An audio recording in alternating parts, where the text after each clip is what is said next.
ਵਾਹਿਗੁਰੂ ਜੀ ਕਾ ਖਾਲਸਾ ਵਾਹਿਗੁਰੂ ਜੀ ਕੀ ਫਤਿਹ ਜੀ। ਸਾਰੇ ਵੀਰ ਭੈਣਾਂ ਨੂੰ ਸਵਾਗਤ ਹੈ ਜੀ ਤੁਹਾਡਾ ਸਾਰਿਆਂ ਦਾ ਆਨਲਾਈਨ ਗੁਰਮਤਿ ਕਲਾਸ ਵਿੱਚ।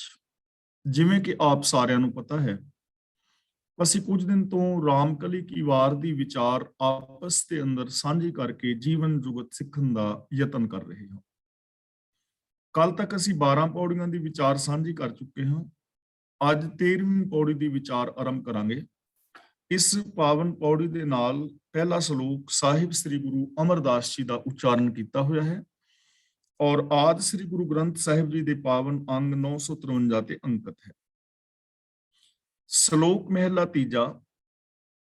ਮੂਰਖ ਹੋਵੇ ਸੋ ਸੁਣੈ ਮੂਰਖ ਕਾ ਕਹਿਣਾ। ਤਾਂ ਇਸ ਸ਼ਲੋਕ ਰਾਹੀਂ ਗੁਰਦੇਵ ਪਾਤਸ਼ਾਹ ਜੀ ਸਾਨੂੰ ਸਮਝਾ ਰਹੇ ਨੇ ਕਿ ਹੰਕਾਰ ਕਰਨਾ ਮੂਰਖਤਾ ਦੀ ਨਿਸ਼ਾਨੀ ਹੈ, ਕਿਉਂਕਿ ਇਹ ਮਨੁੱਖ ਨੂੰ ਪਾਪ ਦੇ ਖੂਹ ਵਿੱਚ ਸੁੱਟਦਾ ਹੈ। ਤੇ ਸਿਆਣਪ ਇਸੇ ਦੇ ਵਿੱਚ ਹੈ ਕਿ ਦੂਜਿਆਂ ਨੂੰ ਐਸੇ ਗੁਨਾਹਾਂ ਦੇ ਖੂਹ ਦੇ ਵਿੱਚ ਡਿੱਗਦਿਆਂ ਹੋਇਆਂ ਵੇਖ ਕੇ ਆਪਣੇ ਆਪ ਨੂੰ ਬਚਾਉਣਾ ਚਾਹੀਦਾ ਹੈ। ਆਪਣੇ ਆਪ ਨੂੰ ਇਹਨਾਂ ਵਿਕਾਰਾਂ ਦੇ ਖੂਹਾਂ ਵਿੱਚ ਨਹੀਂ ਸੁੱਟਣਾ ਚਾਹੀਦਾ। ਮੂਰਖ ਹੋਵੇ ਸੋ ਸੁਣੈ ਮੂਰਖ ਕਾ ਕਹਿਣਾ। ਮੂਰਖ ਦਾ ਕਿਹਾ ਉਹੀ ਸੁਣਦਾ ਹੈ ਜੋ ਆਪ ਮੂਰਖ ਹੋਵੇ। ਹੁਣ ਇੱਥੇ ਸੁਣਨ ਦਾ ਮਤਲਬ ਹੈ ਕਿ ਮੂਰਖ ਦੇ ਆਖੇ ਲੱਗਣਾ, ਗੱਲ ਕਿਸੇ ਦੀ ਸੁਣ ਕੇ ਉਹਦੇ ਤੇ ਅਮਲ ਕਰ ਲੈਣਾ।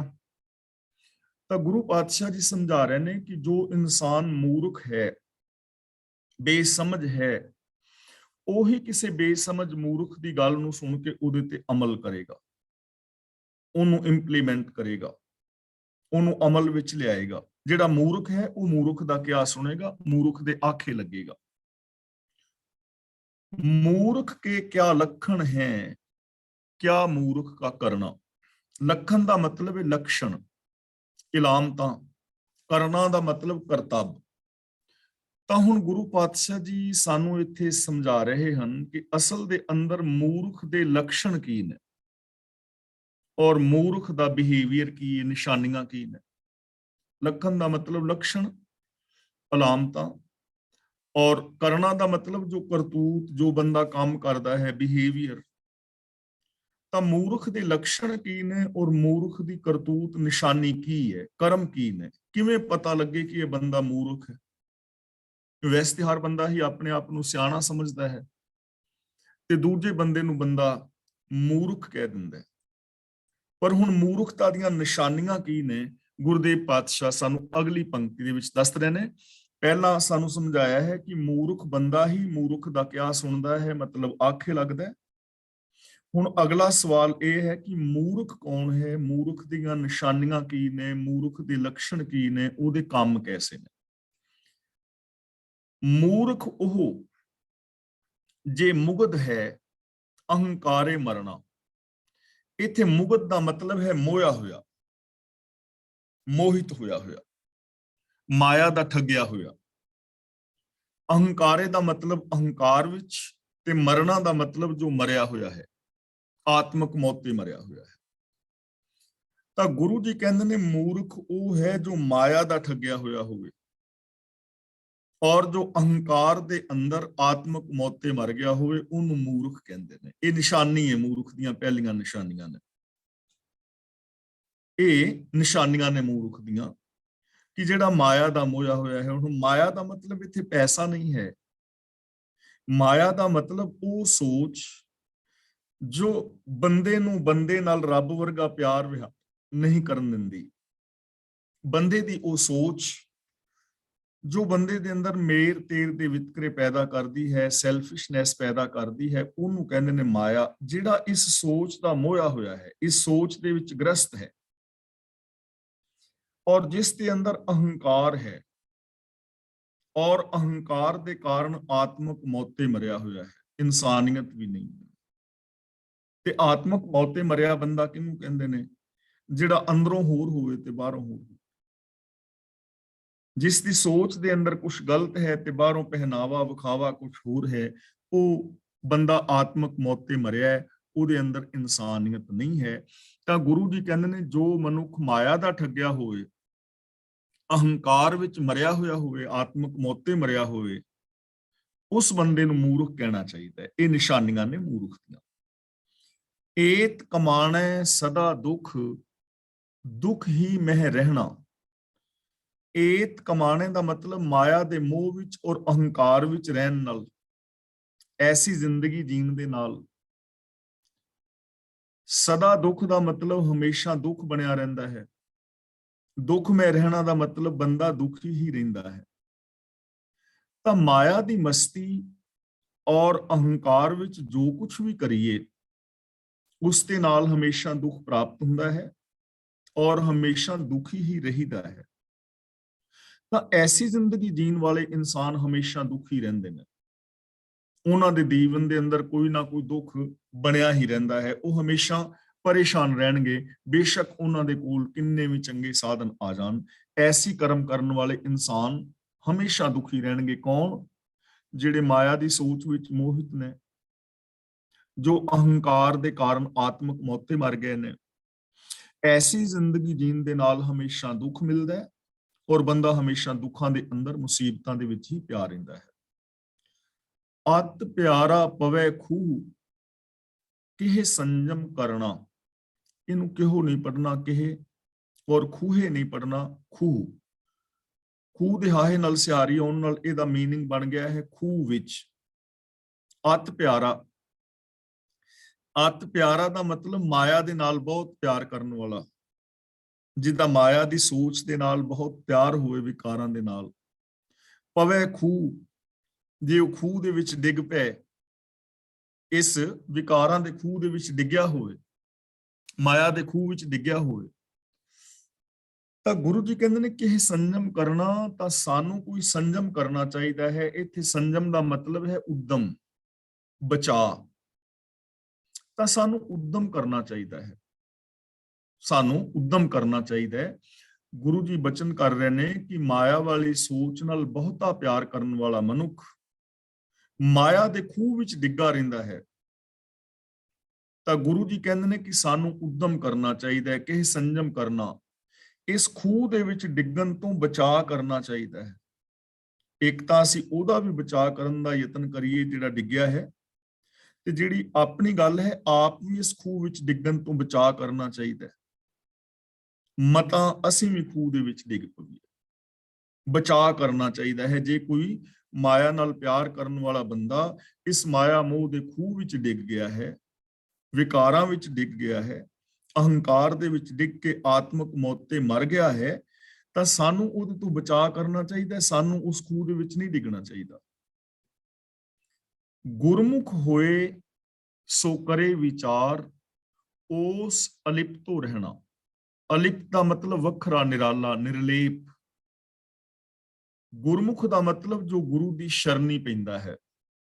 ਗੁਰਮੁਖ ਹੋਏ ਸੋ ਕਰੇ ਵਿਚਾਰ, ਜਿਹੜਾ ਮਨੁੱਖ ਗੁਰੂ ਦੀ ਸ਼ਰਨ ਪੈਂਦਾ ਹੈ, ਉਹ ਇਸ ਤੇ ਵਿਚਾਰ ਕਰਦਾ ਹੈ। ਉਹ ਇਹਨਾਂ ਚੀਜ਼ਾਂ ਨੂੰ ਵਿਚਾਰਦਾ ਹੈ ਕਿ ਵਿਕਾਰਾਂ ਦੇ ਵਿੱਚ ਨਹੀਂ ਡਿੱਗਣਾ, ਉਸ ਅਲਿਪਤੋ ਰਹਿਣਾ। ਤੇ ਉਹ ਇਸ ਮਾਇਆ ਦੇ ਮੋਹ ਰੂਪ ਖੂਹ ਤੋਂ ਅਲੇਪ ਰਹਿੰਦਾ ਹੈ। ਉਹ ਇਸ ਖੂਹ ਵਿੱਚ ਨਹੀਂ ਡਿੱਗਦਾ, ਨਿਰਲੇਪ ਰਹਿੰਦਾ ਹੈ। ਸੰਸਾਰ ਵਿੱਚ ਵਿਚਰਦਾ ਹੈ, ਆਪਣੀ ਜ਼ਿੰਦਗੀ ਸੱਚ ਨੂੰ ਆਧਾਰ ਬਣਾ ਕੇ ਜੀਂਦਾ ਹੈ, ਲੇਕਿਨ ਵਿਕਾਰਾਂ ਤੋਂ ਅਲੇਪ ਰਹਿੰਦਾ ਹੈ। ਈਗੋ ਤੋਂ ਬਚਿਆ ਰਹਿੰਦਾ ਹੈ, ਮਾਇਆ ਵਾਲੀ ਸੋਚ ਤੋਂ ਬਚਿਆ ਰਹਿੰਦਾ ਹੈ, ਈਰਖਾ, ਦਵੇਸ਼, ਵੈਰ, ਵਿਰੋਧ ਤੋਂ ਬਚਿਆ ਰਹਿੰਦਾ ਹੈ। ਉਹ ਇਸ ਖੂਹ ਦੇ ਵਿੱਚ ਨਹੀਂ ਡਿੱਗਦਾ ਕਿ ਇੱਕ ਡਿੱਗਿਆ ਹੋਏ ਤੇ ਦੂਜਾ ਵੀ ਡਿੱਗ ਜਾਏ। ਗੁਰੂ ਦੇ ਦੱਸੇ ਰਾਹ ਤੇ ਤੁਰਨ ਵਾਲਾ ਬੰਦਾ ਵਿਚਾਰ ਕਰਦਾ ਹੈ। ਤਾਂ ਇਹਦਾ ਮਤਲਬ, ਜੇ ਅਸੀਂ ਗੁਰਬਾਣੀ ਨੂੰ ਪੜ੍ਹਦੇ, ਸੁਣਦੇ, ਵਿਚਾਰਦੇ ਔਰ ਅਮਲ ਵਿੱਚ ਲਿਆਉਂਦੇ ਹਾਂ, ਤਾਂ ਅਸੀਂ ਇਸ ਵਿਕਾਰਾਂ ਦੇ ਖੂਹ ਵਿੱਚ ਡਿੱਗਣ ਤੋਂ ਬਚ ਸਕਦੇ ਹਾਂ। ਔਰ ਜੇ ਕੋਈ ਇਹਨਾਂ ਵਿਕਾਰਾਂ ਦੇ ਖੂਹ ਵਿੱਚ ਡਿੱਗਿਆ ਹੋਇਆ ਹੈ, ਤਾਂ ਉਹਨੂੰ ਵੀ ਅਸੀਂ ਇਹ ਸਾਧਨ ਦੱਸ ਸਕਦੇ ਹਾਂ ਕਿ ਪਿਆਰਿਆ, ਗੁਰੂ ਦੇ ਦੱਸੇ ਰਾਹਾਂ ਤੇ ਚੱਲ ਕੇ ਇਹਨਾਂ ਵਿਕਾਰਾਂ, ਪਾਪਾਂ, ਅਪਰਾਧਾਂ ਤੋਂ ਬਚਿਆ ਜਾ ਸਕਦਾ ਹੈ ਔਰ ਚੰਗੀ ਜ਼ਿੰਦਗੀ ਜੀਵੀ ਜਾ ਸਕਦੀ ਹੈ। ਹਰ ਨਾਮ ਜਪੈ ਆਪ ਉਧਰੈ, ਉਸ ਪਿੱਛੇ ਡੁੱਬਦੇ ਭੀ ਤਰਨਾ। ਨਾਮ ਦਾ ਮਤਲਬ ਹੁਕਮ, ਜਪ ਦਾ ਮਤਲਬ ਹੁੰਦਾ ਹੈ ਜਾਣਨਾ, ਸਾਂਝ ਪਾਣੀ। ਜਪੈ ਦਾ ਮਤਲਬ ਜਾਣੇ, ਸਾਂਝ ਪਾਏ। ਆਪ ਉਧਰੈ ਦਾ ਮਤਲਬ ਆਪ ਤਰਦਾ ਹੈ ਕੌਣ? ਗੁਰੂ ਦੇ ਦੱਸੇ ਰਾਹ ਤੇ ਤੁਰਨ ਵਾਲਾ। ਜੋ ਪਿਛਲੀ ਪੰਕਤੀ ਵਿੱਚ ਦੱਸਿਆ ਨਾ, ਗੁਰਮੁਖ ਹੋਏ ਸੋ ਕਰੇ ਵਿਚਾਰ, ਉਸ ਅਲਿਪਤੋ ਰਹਿਣਾ, ਕਿ ਜੋ ਗੁਰੂ ਦੇ ਦੱਸੇ ਰਾਹਾਂ ਤੇ ਤੁਰਦਾ ਹੈ, ਗੁਰੂ ਤੋਂ ਗਿਆਨ ਦੀ ਦਾਤ ਲੈਂਦਾ ਹੈ, ਉਹ ਵਿਚਾਰ ਕਰਦਾ ਹੈ ਔਰ ਨਿਰਲੇਪ ਰਹਿੰਦਾ ਹੈ। ਤੇ ਜ਼ਿੰਦਗੀ ਕਿਵੇਂ ਜੀਂਦਾ ਹੈ? ਹਰ ਨਾਮ ਜਪੈ, ਹਰੀ ਦੀ ਉਹ ਸਿਫਤ ਸਲਾਹ ਕਰਦਾ ਹੈ, ਰੱਬੀ ਰਜ਼ਾ ਦੇ ਵਿੱਚ ਤੁਰਦਾ ਹੈ, ਰੱਬੀ ਰਜ਼ਾ ਦੇ ਨਾਲ ਆਪਣੀ ਸਾਂਝ ਪਾਉਂਦਾ ਹੈ। ਆਪ ਉਧਰੈ, ਤੇ ਉਹ ਆਪ ਇਹਨਾਂ ਵਿਕਾਰਾਂ ਤੋਂ ਫਿਰ ਬਚ ਜਾਂਦਾ ਹੈ। ਜਿਹੜਾ ਬੰਦਾ ਗੁਰੂ ਦੇ ਦੱਸੇ ਰਾਹ ਤੇ ਚੱਲਦਾ ਹੈ, ਰੱਬੀ ਰਜ਼ਾ ਵਿੱਚ ਤੁਰਦਾ ਹੈ, ਰੱਬੀ ਗੁਣਾਂ ਦਾ ਧਾਰਨੀ ਹੁੰਦਾ ਹੈ, ਪ੍ਰਭੂ ਦੀ ਸਿਫਤ ਸਲਾਹ ਕਰਦਾ ਹੈ, ਉਹ ਆਪ ਬਚ ਜਾਂਦਾ ਹੈ। ਉਸ ਪਿੱਛੇ ਡੁੱਬਦੇ ਪੀ ਤਰਨਾ, ਤੇ ਉਹਦੇ ਪਿੱਛੇ ਉਹਦੇ ਪੂਰਨਿਆਂ ਤੇ ਤੁਰ ਕੇ ਜਿਹੜਾ ਡੁੱਬ ਰਿਹਾ ਹੁੰਦਾ ਉਹ ਵੀ ਤਰ ਜਾਂਦਾ ਹੈ। ਜੇ ਉਹਦੇ ਪੂਰਨਿਆਂ ਤੇ ਤੁਰੇ ਕੋਈ ਬੰਦਾ, ਉਹਦੇ ਪਿੱਛੇ ਤੁਰੇ, ਤਾਂ ਡੁੱਬਣ ਵਾਲਾ ਬੰਦਾ ਵੀ ਤਰ ਸਕਦਾ ਹੈ। ਜਿਹੜਾ ਚੰਗਾ ਇਨਸਾਨ ਹੈ ਨਾ, ਜੇ ਉਹਦੇ ਪੂਰਨਿਆਂ ਤੇ ਕੋਈ ਦੂਜਾ ਬੰਦਾ ਤੁਰੇ ਤਾਂ ਉਹ ਡੁੱਬਿਆ ਹੋਇਆ ਵੀ ਤਰ ਜਾਂਦਾ ਹੈ।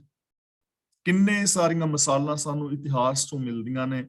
ਅੱਜ ਦੀ ਇਸ ਦੁਨੀਆ ਵਿੱਚ ਵੀ ਅਸੀਂ ਵੇਖਦੇ ਹਾਂ ਕਿ ਕਿੰਨੇ ਸਾਰੇ ਵਿਕਾਰੀ ਲੋਕ ਹੁੰਦੇ ਨੇ ਜੋ ਕਦੇ ਗੁਰਦੁਆਰਾ ਸਾਹਿਬ ਚਲੇ ਗਏ, ਪਾਵਨ ਬਾਣੀ ਸੁਣੀ ਔਰ ਉਹਨਾਂ ਨੇ ਉਹਨਾਂ ਵਿਕਾਰਾਂ ਨੂੰ ਛੱਡ ਦਿੱਤਾ ਔਰ ਉਹ ਚੰਗੇ ਇਨਸਾਨ ਬਣ ਗਏ। ਇਸੇ ਲਈ ਸੰਗਤ ਦੀ ਮਹਾਨਤਾ ਹੈ।